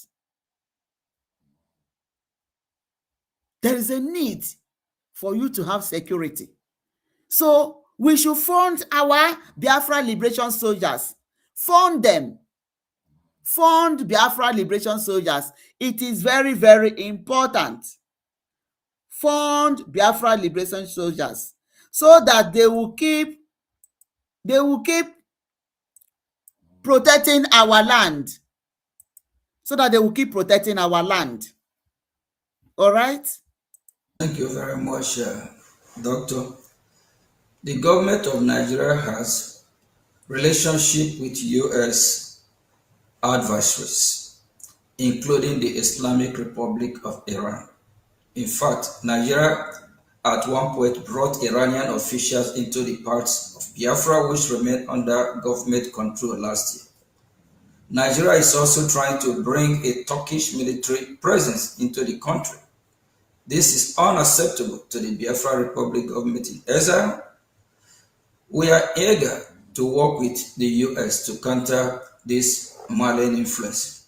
Should the U.S. also view supporting Biafra as combating malign foreign influences, such as from Iran? Yes, although, frankly, I see Turkey as a much greater threat right now. Turkey entered, for example, Somalia with the argument that it was going to bring peace and security to Somalia. But what Turkey did was empower al-Shabaab to the point where you cannot even go from the Turkish-controlled green zone at Mogadishu's international airport to the Villa Somalia, just a couple kilometers away, because al-Shabaab controls the territory in between. If Turkish forces, if Turkish advisors enter Nigeria, they are not going to bring peace and security. They are going to empower Boko Haram. Their weaponry is going to end up with Boko Haram, and they are going to catalyze the slaughter of the Christians in Biafra. If Turkey cannot even acknowledge the Armenian genocide, how can you trust them with the lives of the Christians in Biafra? Thank you very much. How can you trust Turkey to come and, hey, Chineke nna, the same Turkey that gave them weapon, which they use against Biafrans? The evidence is there. The evidence is there. The Turkey that does not give Christians room in her country. Christians don't have a say. They don't have voice. If you are a Christian, you are on the hide. You are in a very big trouble. You'll be in a hide as you are a Christian in Turkey. It is the same Turkey that is coming to protect Christians that are being killed. How is it possible?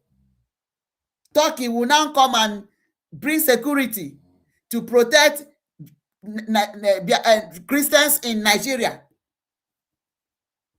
whereas in her country, Christians are not allowed to participate or to exercise their faith. How is it possible to tell you that Nigeria is a terror country? So it is working with Turkey being terror sponsor. They were working seriously with Iran. So as Iran is being destabilized, they are looking for another strong jihadist country which they can rely on. That is what it's saying. And I believe that every finger is pointed to Nigerian government or as a regime, as Iranian regime. So Nigeria is Iranian part 2. So they share the same ideology. So arming or supporting the Nigerian military is actually supporting terrorism against the Biafran Christians and even the Nigerian Christians. Thank you very much. In addition to the United States, which sovereign state do you think Biafra should cultivate relationship with? For example, Biafra has a historical relationship with Israel, and Israel is currently a natural ally for us. Look, ultimately, who recognizes Biafra and who Biafra recognizes is an issue of strategy. Certainly, Israel makes sense, but look, I mean, the fact of the matter is, African countries should support the Biafran cause as well, because Nigeria is simply a colonial empire under the guise of being an independent African state. The fact of the matter is, the way Nigeria has acted disqualifies it from the full recognition of the African Union and all of the member states. If I were Biafran, I would look at other states in the region that perhaps have reason to understand the threat which Biafra has been under. Somaliland as a victim of genocide. The Namibians were also victims of genocide. In the future, one might look at countries that have had difficulties between sectarian communities, like the Central African republics. And who knows, maybe in the future, big heavyweights in the region, like Ethiopia or South Africa, will understand that their future and their interest lies with the creation of Biafra, rather than tying themselves to a country like Nigeria. The way I think about Nigeria is this. It's almost as if someone breaks into a fancy automobile and instead of stealing the sound system on the automobile, takes the dead carcass of a cat from the back seat. Nigeria today is like that dead carcass of a cat. And no one wants to have to rely on it. I mean, Biafra is the country of the future. Biafra is the country of the future. If that's what we're asking, African countries are keeping adamant over what is happening against their brothers too in that particular country called Nigeria.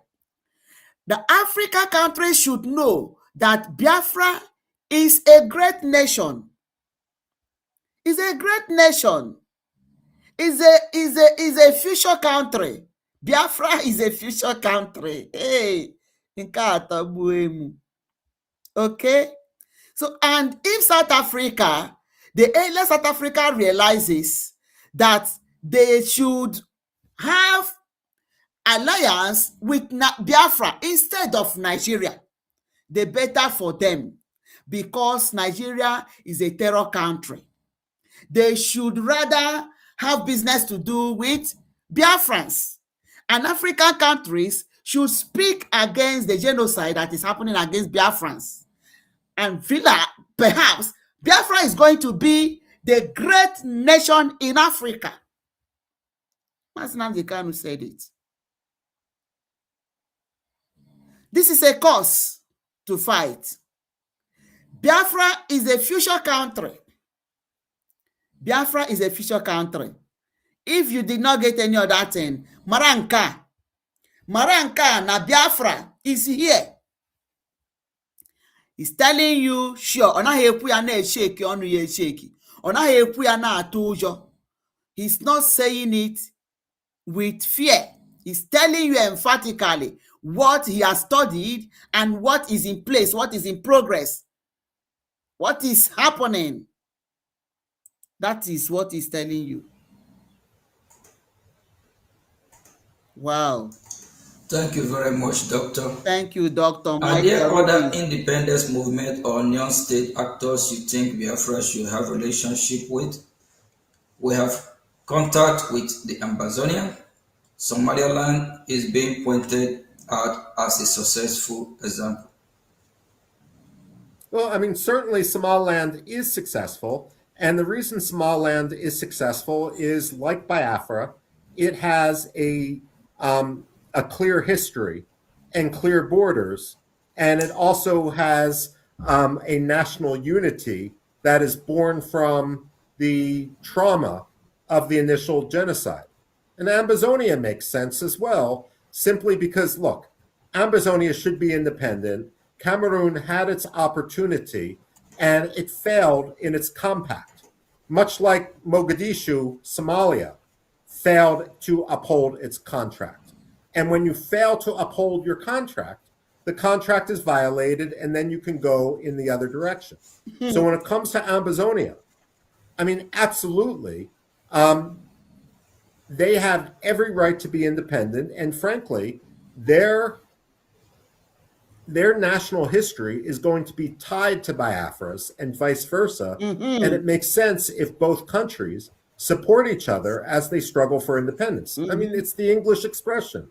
The whole is greater than the sum of the parts. Thank you very much, Doctor. And I know your time is limited. I wish we can have you all day here because your words, is we never don't learn from what you're saying, and especially your experience on this very particular field. You're actually saying everything with facts, and that's exactly what is happening, because in the world we live today, people are shy away from speaking the truth, saying the way it is. Thank you, Doctor. And that is what Biafrans and people around the world are closely monitoring the war in Iran. You have written extensively about the Iranian democratic opposition, including Reza Pahlavi. What lesson do you think the Biafrans can learn from the successes and missteps of the Iranian opposition, both of which you have wrote about? Okay.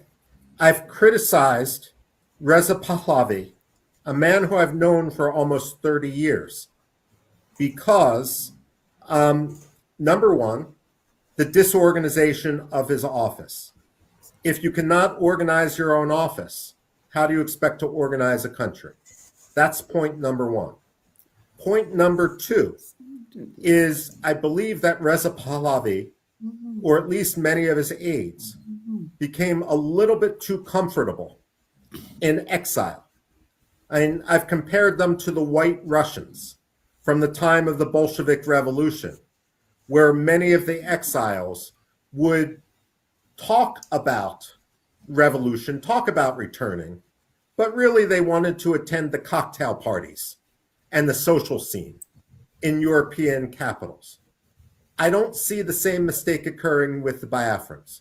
I see the Biafrans as much more willing to sacrifice for their own country. And we see that because so many Biafrans are fighting. I mean, not just with words, not just with television cameras, but also literally fighting for their own survival right now. Yes. And so ultimately, I see a cohesiveness within the Biafran diaspora. The only warning I would have, again, is the only message which the American audience should hear, which the European audience should hear, is about the justness of the Biafran cause. If there are disputes politically within the Biafran diaspora, those should be handled internally. And ultimately, those will be decided when there is a referendum or elections in an independent Biafra.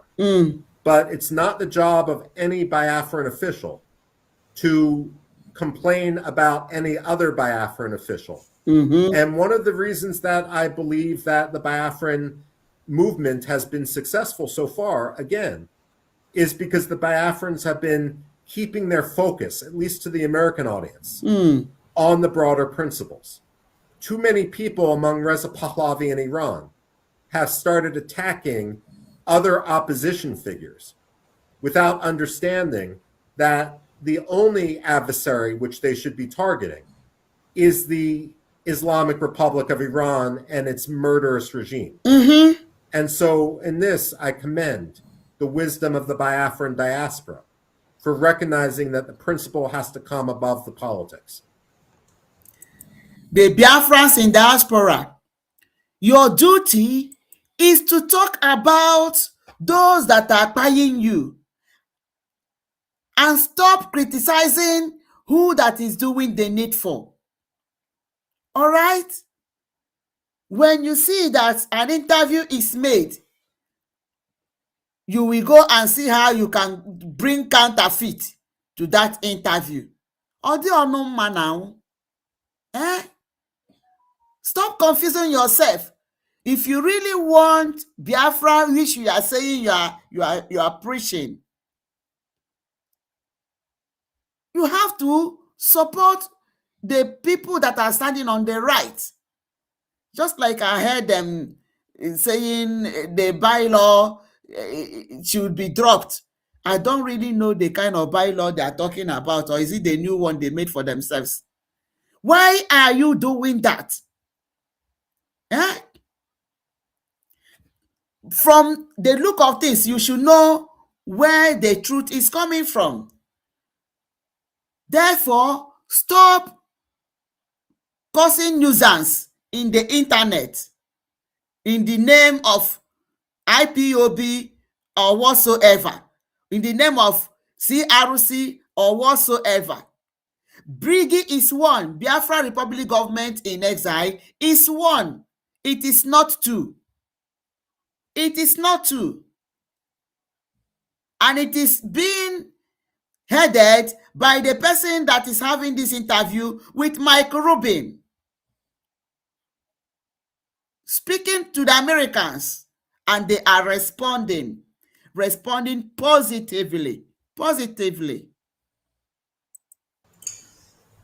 Thank you very much, Doctor. I know we have thrown a lot of questions on you. In conclusion, do you have a final message to Biafra people? And Biafran people love you so much. You have been in their midst several times, and they appreciate you being on VOB on Politic Insight today. What is the final message you have for Biafran people? Thank you. Look, my final message is this. Every dictator wakes up, every Democrat wakes up knowing when his term in office is going to end.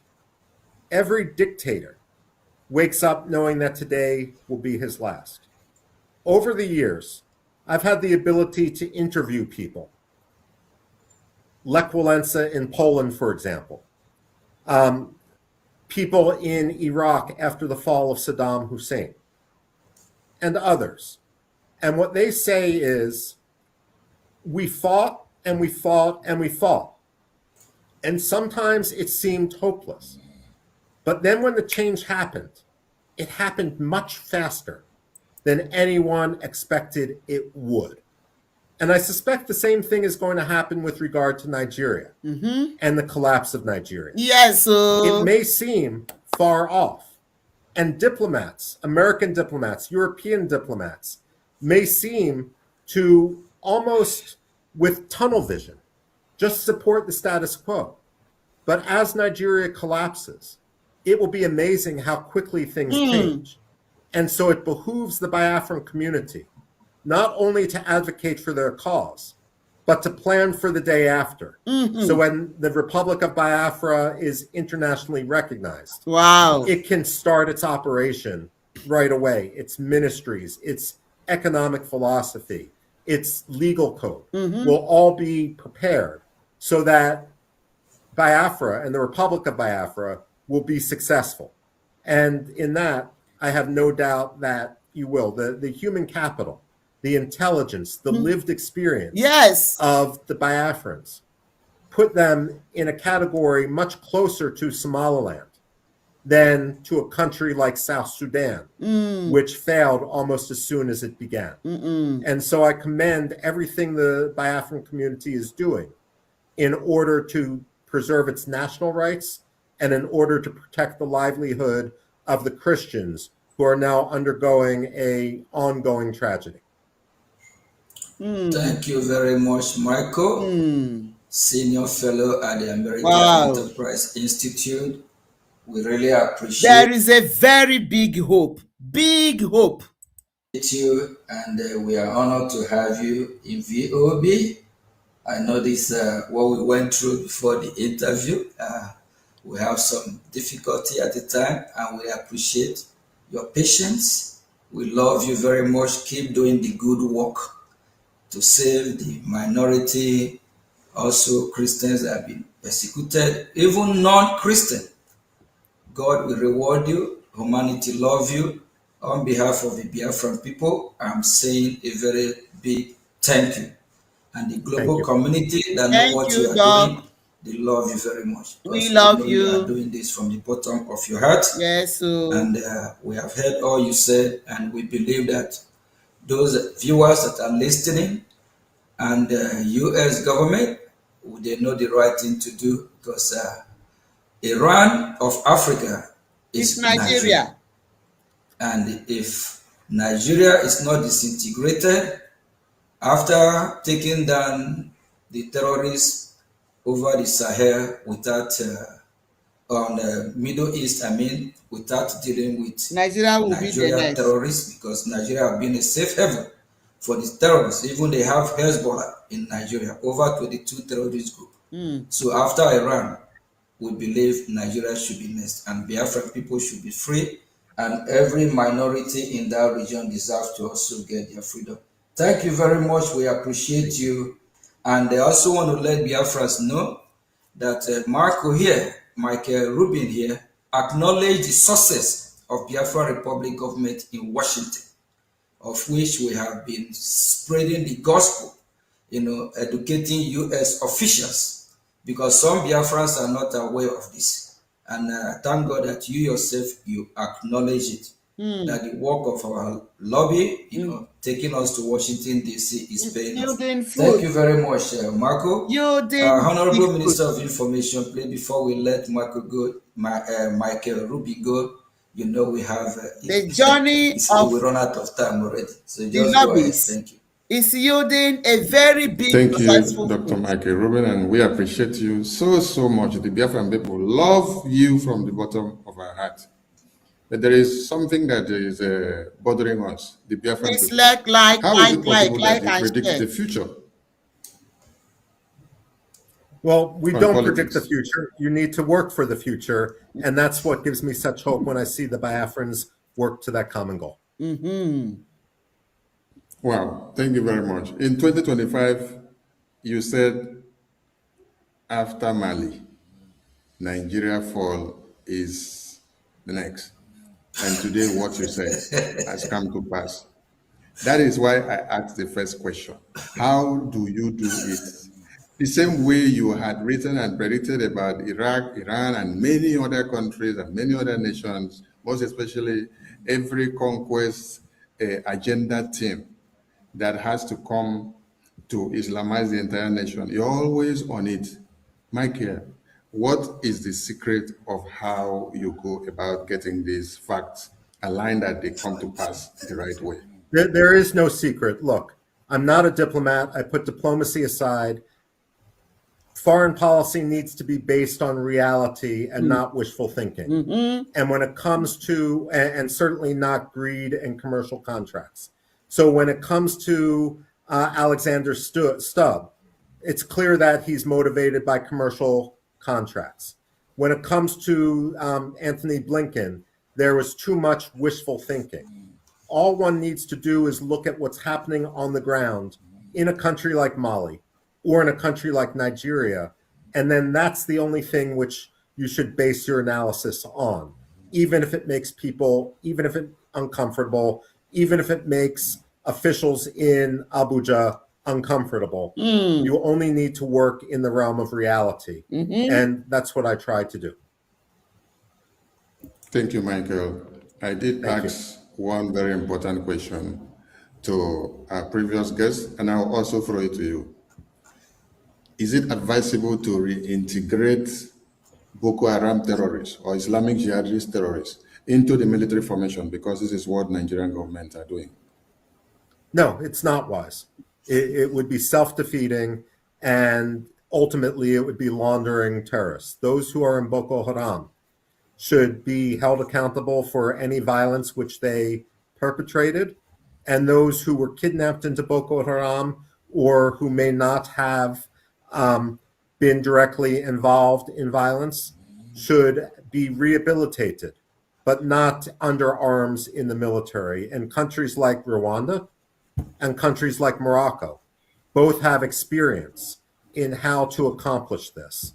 The one thing one should not do is put them in the military when they have been indoctrinated into the ideology and into the extremism of Boko Haram. Thank you, Michael. I leave it there because of time, and we are so happy to have had you on the show. Thank you. Prime Minister, over to you, sir. Yeah, thank you very much, Mike. Really appreciate, and hopefully in near future, you know. Which But failed. so we have heard it. Mike have said it all. You have said it all. So let's just buttress it with this one here. Let's just buttress it one more with this to see that the course is a genuine course and it is moving, apparently. It's moving smoothly, honestly. Let's say this. This was where we wanted to start first before. Okay. We'll just do a bit of it and then we'll call it a day. Let me see from here. Okay. To do just as well inside Nigeria as they do outside of Nigeria. And unfortunately, what has been stopping them has been the government. Yeah, you're absolutely right on that. Just because of the foundation of Nigeria, is built on faulty foundation. The division is just too much. That brought me to a former president called Goodluck Jonathan. Goodluck Jonathan quote from former president before him, like Nnamdi Azikiwe, Tafawa Balewa, and other before him, that they said that Nigeria, that the British government is trying to make it work, but the people are not making it work because the people are different. So they always like if the Yoruba today happen to be the president, the from the southeast Biafrans, they're not gonna like it. If the north happen to be the president, both the southwest, southeast, they have problem. Then if the it just don't just work. So I think the best thing is ours to go our separate way, and that's where it's heading to. Thank God that U.S. is doing what they're supposed to do as leader of the free world now, and I'm so happy because going to Washington for the past 2 years, Elias have really taken me on a journey. We have had a lot of meet a lot of U.S. Actually, we have met with you, I believe, 3 or 4 times too. So, and what we hear coming from Washington, they are now beginning to shift, move from how they think about Nigeria before, because now they find out it's not going to work. Thank you very much, Ambassador. And just one thing I want to add, Prime Minister, too. I think another timely aspect, and Ambassador, you might find this interesting, is that unlike in the 1960s during the first Biafran civil war, when you had a strong sense of Nigerian nationalism, because so many communities throughout Nigeria had been marginalized, unlike in the 1960s, a lot of Nigerians outside of Biafra, people from other tribes and other regions of the country, are not opposed to what the Biafrans are doing because they themselves have been victims of either bad governance in Nigeria or have been victims of terrorism and these general plights. So if you in monitoring and speaking with non-Biafrans, the mindset of a lot of not the government but the Nigerian people is, okay, if the Biafrans want to go, let them go, because we're also suffering a lot of the same issues. So I think the good thing is I don't think we're going to have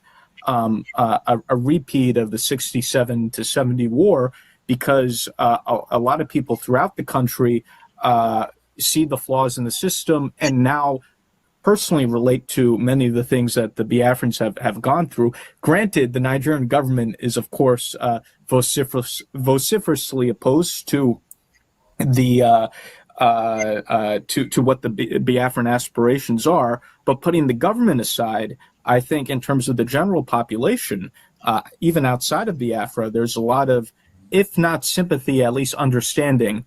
And I don't think the Nigerian government will even have the moral support to engage in heavily militarized conflict against the Biafrans. I think what they're doing against the Biafrans is already unpopular throughout the country. Even many non-Biafrans have criticized the Nigerian government for their heavy-handedness in dealing with the Biafrans. And I think from a population perspective, I think many things are moving our way. Of course, the Nigerian government has its vested interests, and they'll be much more aggressive towards the Biafrans for the foreseeable future. So I just want to add that perspective as well. Thank you very much, Elias. And Ambassador, I know we have thrown a lot of questions on you. You just have a few more to go. And it actually shocked me, and I believe it shocked other people when they see this, find out that the same people that have been massacred today, like the Middle Belt, both the minority in the north, these are the same people that fought against Biafra, killed Biafrans in million. Yeah. And these are the same people that years ago, all of them be campaigning one Nigeria to save Nigeria. The same Nigeria they try to save is killing them. So they themselves, I believe, they want to leave, they want to exit Nigeria. They are getting tired. We need to save the life of the Middle Belt, minority in the north, even the Muslim moderate, whether Muslim moderate or whatever, no one deserves to die. So, each region just have to go their separate way. I believe even the north will live better on their own, the southwest will be better on their own, the north, southeast, which is Biafra, will be better on our own, and the Middle Belt, and they are good in agriculture, did not have a goal, there's gold in Zamfara. So the southwest have minerals, and they also have a potential of surviving as a country of their own. We Biafrans also, we also survive on our own, of which if they don't, we will help them. Thank you very much, Ambassador. Ambassador, we have just two more questions for you. What are your thoughts on how Biafrans should frame the Biafran struggle to the U.S. government and to international audience who may be unfamiliar with the conflict? I personally think that Elias is eminently qualified in that regard, because the way to do it is to present very much what you were just saying, is that Biafra, I think, historically, the term was used in the 17th century, in the 1600s. So there is a distinct history, there is a distinct people, there is a close historical record. Then you had the horrendous circumstances of the war, the incredible suffering. I forgot if it was up to 2 million people who died. Now you're a region of anywhere from, I don't think there's been a census, but I know estimates go from 50 million to 70 million people in the region, very heavily Christianized. The last thing Biafra would want is to have any part of Sharia law, which exists, I think, now in 19 northern states of Nigeria. So it's almost like, I've heard Elias, it was, I think, Michael Rubin, who referred to a second wave of decolonization, that the first wave of decolonization in Africa was against the European powers that had colonized it. Now, colonialism is not necessarily by somebody who's a different race, because being Hungarian, we were colonized by Austrians and Russians along with the Turks. So it can be that, in today's Africa, that some people see themselves being colonized by a fellow African ethnic group, and those forces are steering very quickly. So, information, education, the truth about what's going on, the truth that has gone on, and the kind of future that you want. I have never, said it has to be independence.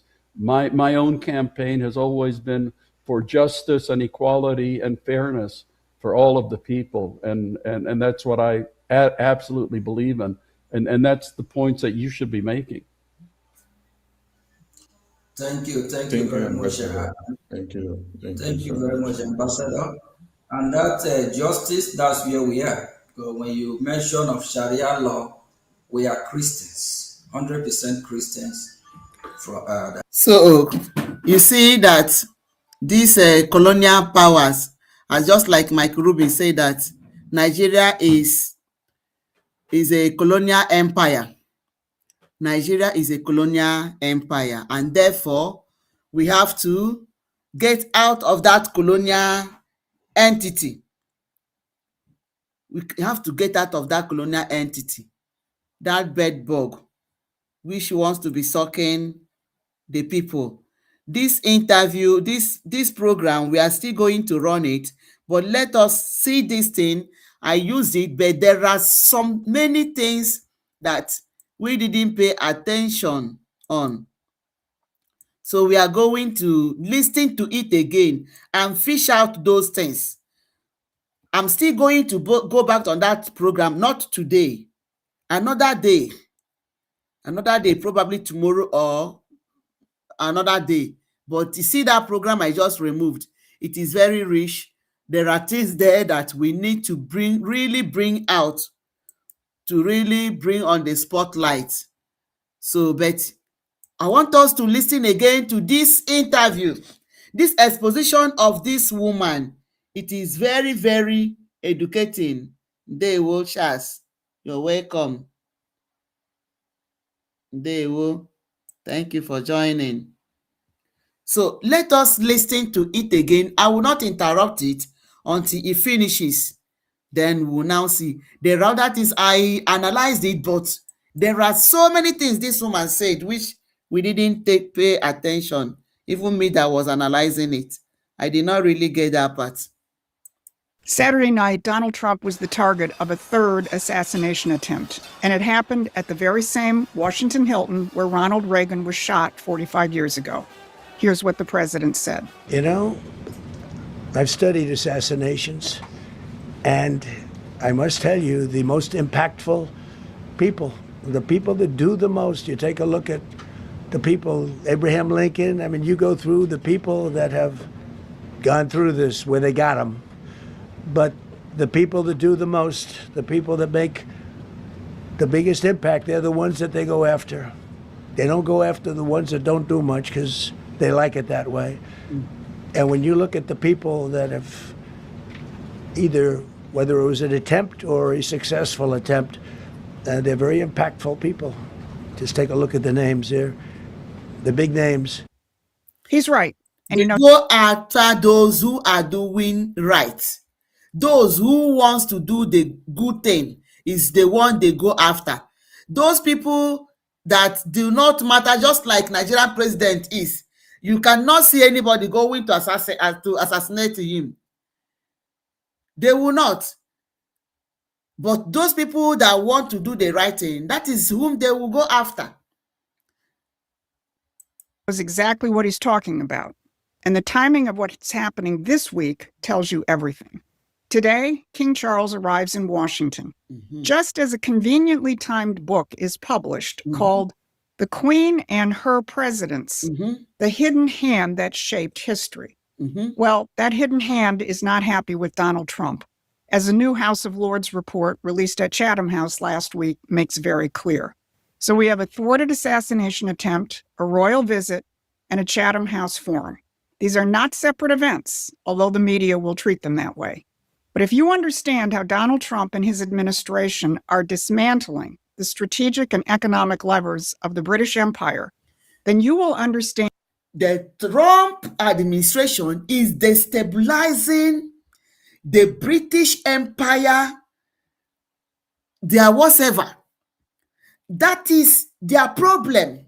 You see that recently, America and UK is not working in pari passu as during Biden's regime. Why? Because America is against terrorism and Britain is sponsoring terrorism. So they are not working together. They are working in parallel. Okay? He's trying to destabilize that monarchical evil empire using other countries as a climbing ladder, hiding under them to do evil. Trump is trying to destabilize it. That is why you see them, they are not comfortable. Go listen very well. You will get so many interesting things here. and just how connected they are and just how dangerous the current moment is. I'm Susan Kokinda. This current moment is very dangerous. That is, just imagine why this attack and why it was when the King Charles visited U.S. with a wife. I'm no stranger to assassinations or assassination attempts. In 1968, I was with RFK Sr.'s campaign when he was shot. And I was in the press pool in 1981 at GW Hospital, waiting to find out the fate of Ronald Reagan, who had just been shot at that same Washington Hilton. There is a hidden hand behind this, and if you want to understand what it is, hit those like, share, and subscribe buttons. So here's what I'm going to cover today. First, the importance of President Trump identifying the reason behind political assassinations. Second, how a new book spills the beans on the why political assassinations happen. Monarchy influence, new book, plus King Charles visit. House of Lords report, UK needs US cooperation because they see that they are falling That is why they are looking for cooperation with the U.S. The power and influence of the monarchy, just in time for King Charles' visit. And third, the new House of Lords report, which admits that the empire is toast without a cooperating United States, which Donald Trump's America is not. So, Saturday night at the Washington Hilton, a 31-year-old man from California, Cole Thomas Allen, charged the Secret Service checkpoint carrying a shotgun, a handgun, and multiple knives. So you have Butler, Pennsylvania, Palm Beach, Florida, and the Washington Hilton. 3 attempts in under 2 years. How Saturday's attack happened brings up serious and manifold security questions, which Barbara Boyd is diving into and will have more to say on soon. But I'm going to address the why. President Trump said it, but to really understand it, you have to go back 125 years. Because the last president who genuinely threatened the British imperial system was William McKinley. Donald Trump refers to him often because of his terror policies, which the president has revived. And McKinley made the United States the industrial wonder of the world, as Donald Trump is doing. And McKinley understood the importance of the Western Hemisphere, as Trump does.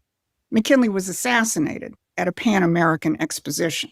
McKinley had continued the American system tradition of Abraham Lincoln, and both of those presidents represented everything the British Empire and the City of London feared. McKinley was assassinated in 1901, but he was not the only leader during that period who was assassinated. In 1894, the president of France was stabbed. In 1897, the Spanish prime minister was shot. In 1898, the Empress of Austria was stabbed.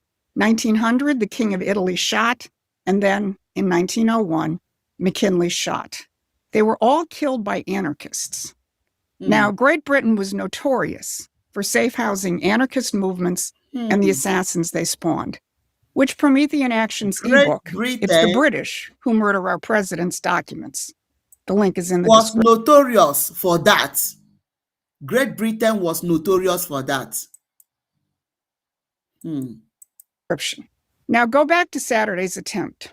Whatever else emerges, it's clear that Cole operated in a constructed climate of hatred for the man he targeted, just as those anarchists operated over a century ago. And it's no small irony that many of the guests in attendance at the White House Correspondents' Dinner represented the very press who helped construct that climate. You see it in the newspaper and the social media headlines. Trump is an authoritarian, or he's a pedophile. Now, you also have a more diplomatic version, like members of the House of Lords. They criticize Trump, saying that he's a pedophile. There is nothing they did not say about Trump. And all those things are fake news. Just like the way they will come and tell you, Mazogechukwu Nkere is this, BLA is doing this. Fake news to destroy. Warn that Trump has, quote, turbocharged the disruption of the international order. But whatever the temperature scale of the rhetoric, it all comes from the same starting point. What Donald Trump is doing is threatening their system. In 125 years, no president has come this close to dismantling the imperial architecture. President Trump has thrown free trade out the window. He's threatening the power and independence of the Federal Reserve. He is closing off the strategic choke points like the Strait of Hormuz. He's replacing London's shipping insurance racket. He's sanctioning their offshore dirty money operations, and he's pulling the plug on NATO.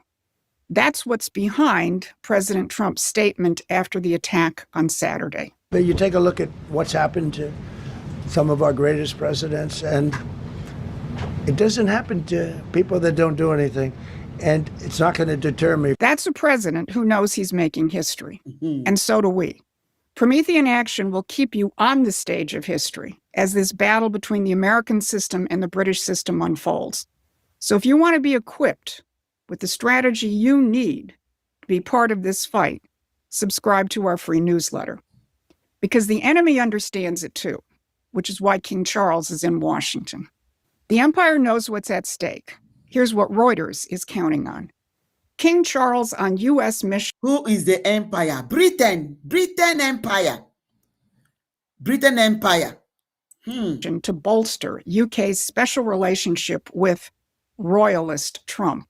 They're counting on the continuation of the soft power relationship that the monarchy has cultivated with presidents for 70 years. Like the one Susan Page, the author of the just published book, The Queen and Her Presidents, The Hidden Hand That Shaped History, describes. She says, on her first trip to the United States as a sovereign, Queen Elizabeth II so charmed President Dwight Eisenhower that she managed to mend a breach between their two countries over the 1956 Suez Crisis. Now, Suez was the last time a U.S. president seriously and openly challenged the empire. When France and Britain moved to seize the canal in 1956, this was the first time that U.S. openly challenged the empire, challenged Britain Empire. Get what happened? Eisenhower told them to stop, and he threatened to crash the British pound. The president then was stabbed. He was stabbed. To hear what the evil Britain has been committing ever since.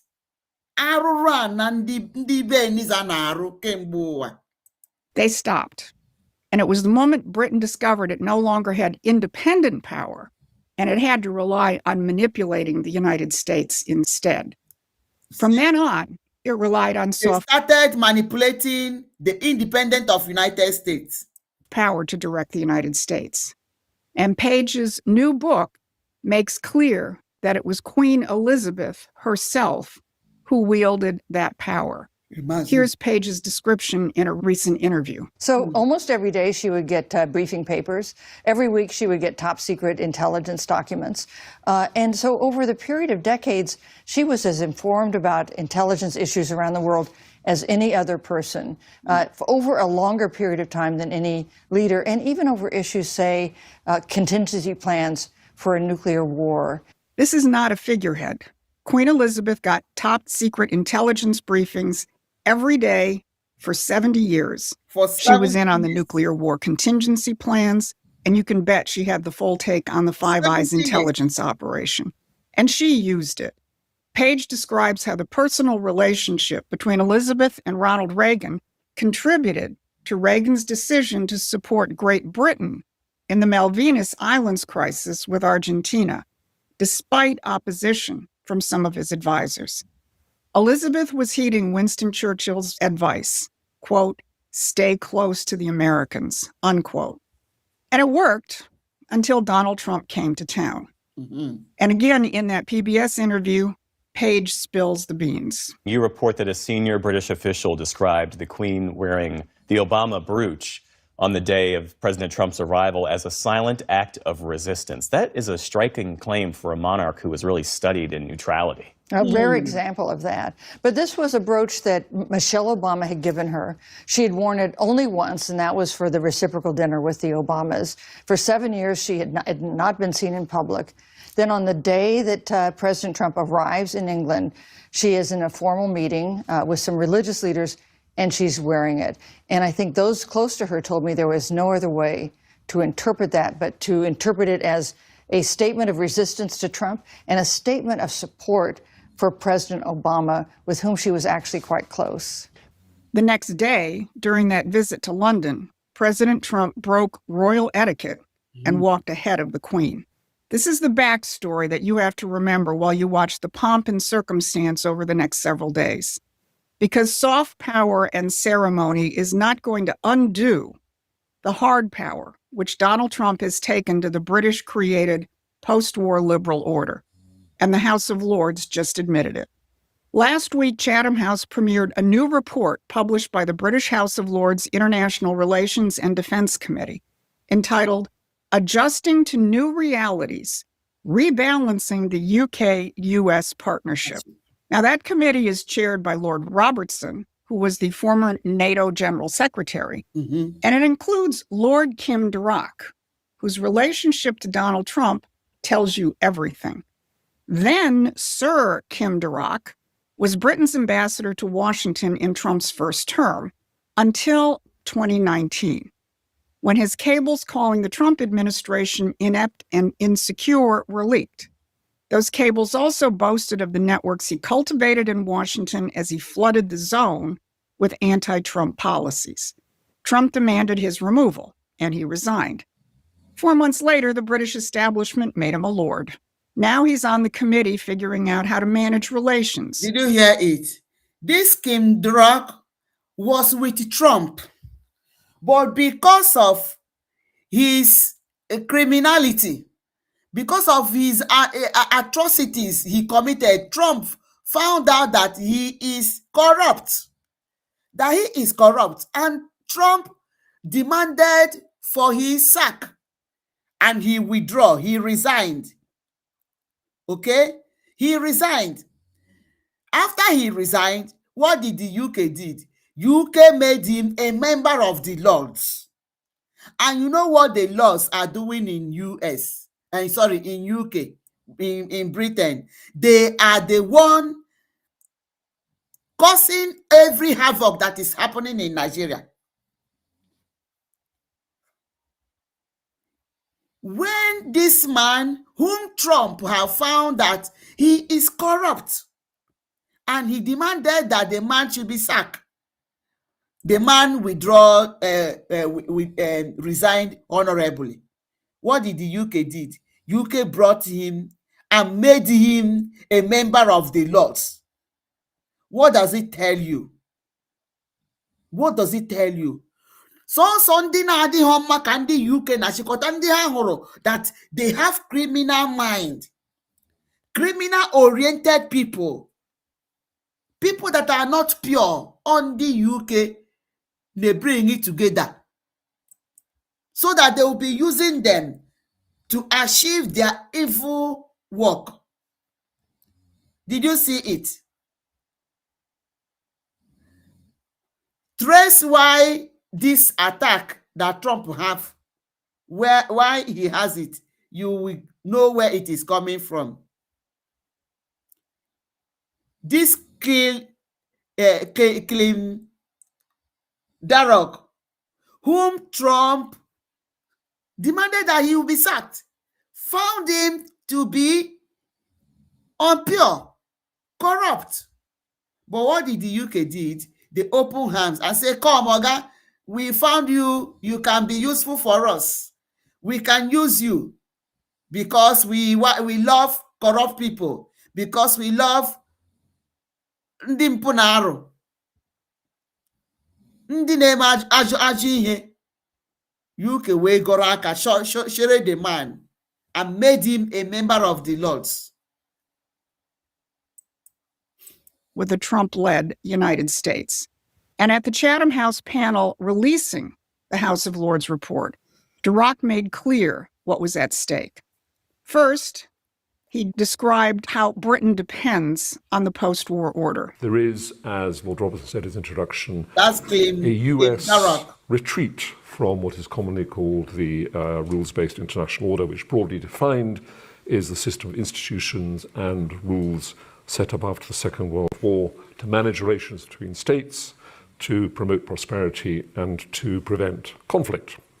And as a medium-sized power with an open economy and a history of supporting free trade, we in the UK have found that system has suited us well. But it looks to us that increasingly Americans are taking a different view. Suited us quite well. That's an understatement. And in the House of Lords report itself, Lord MacDonald made clear that that system, which suits the British quite well, doesn't work without the United States. He said, there is no credible law without effective enforcement. And on the international stage, there is no effective enforcement without the United States.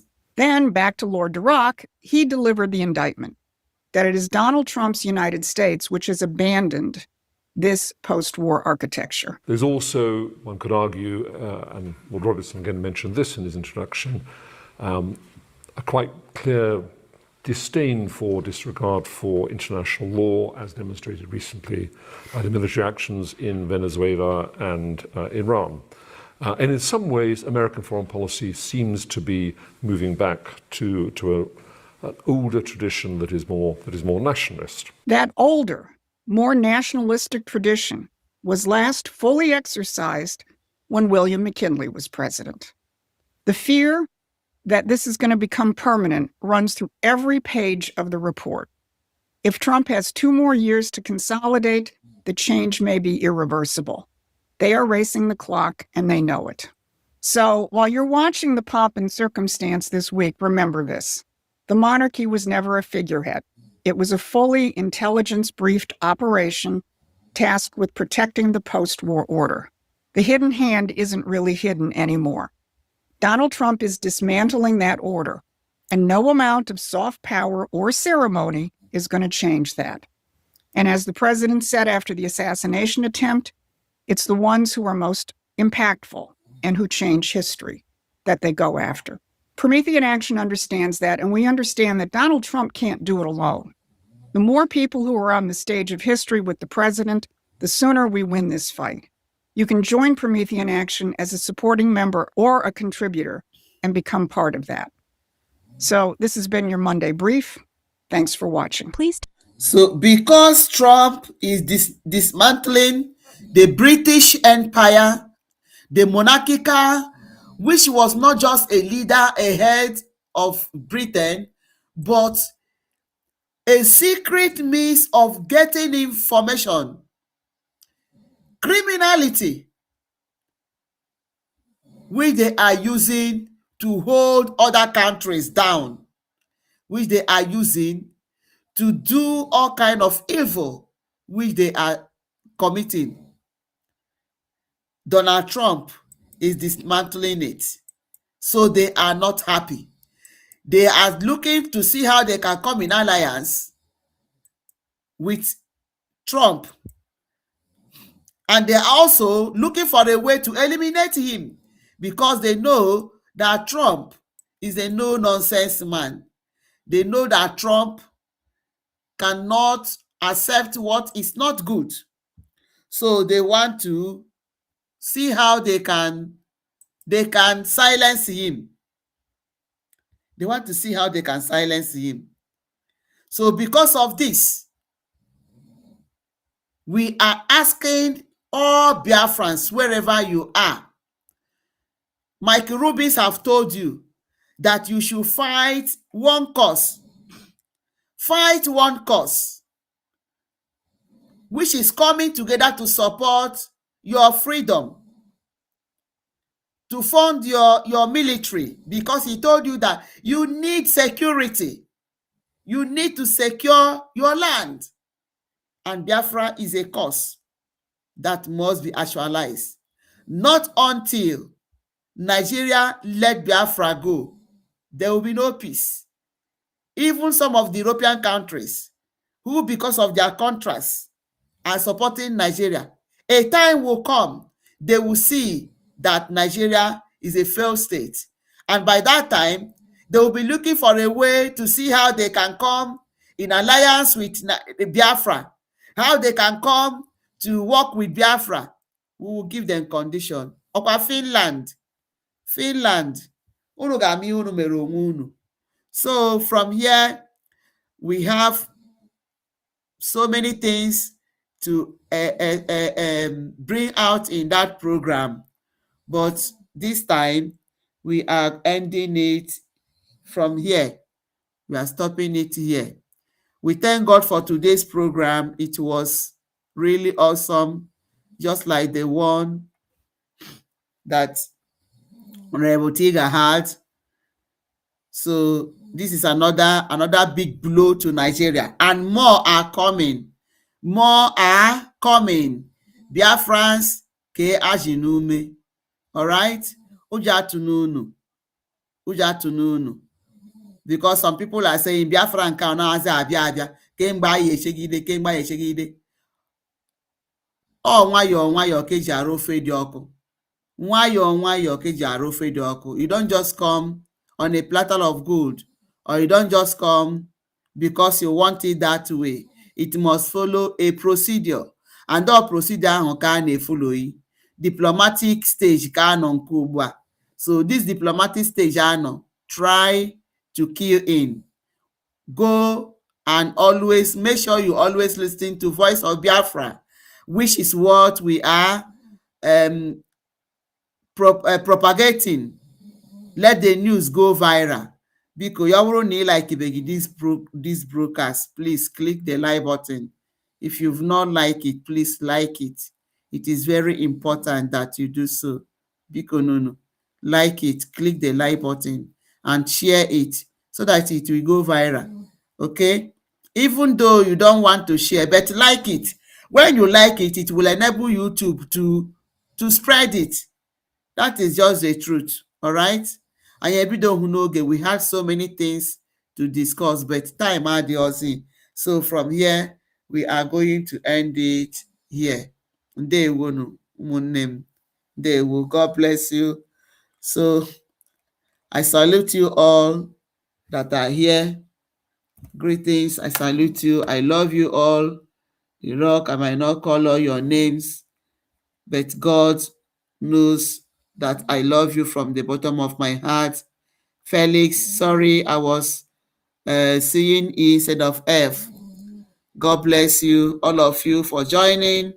Please tune in next time that we come in, and do not forget to like and share. God bless you. Ka anyị rahụ ma tete na ahụ isi ike. Ndewonu. Bye for now.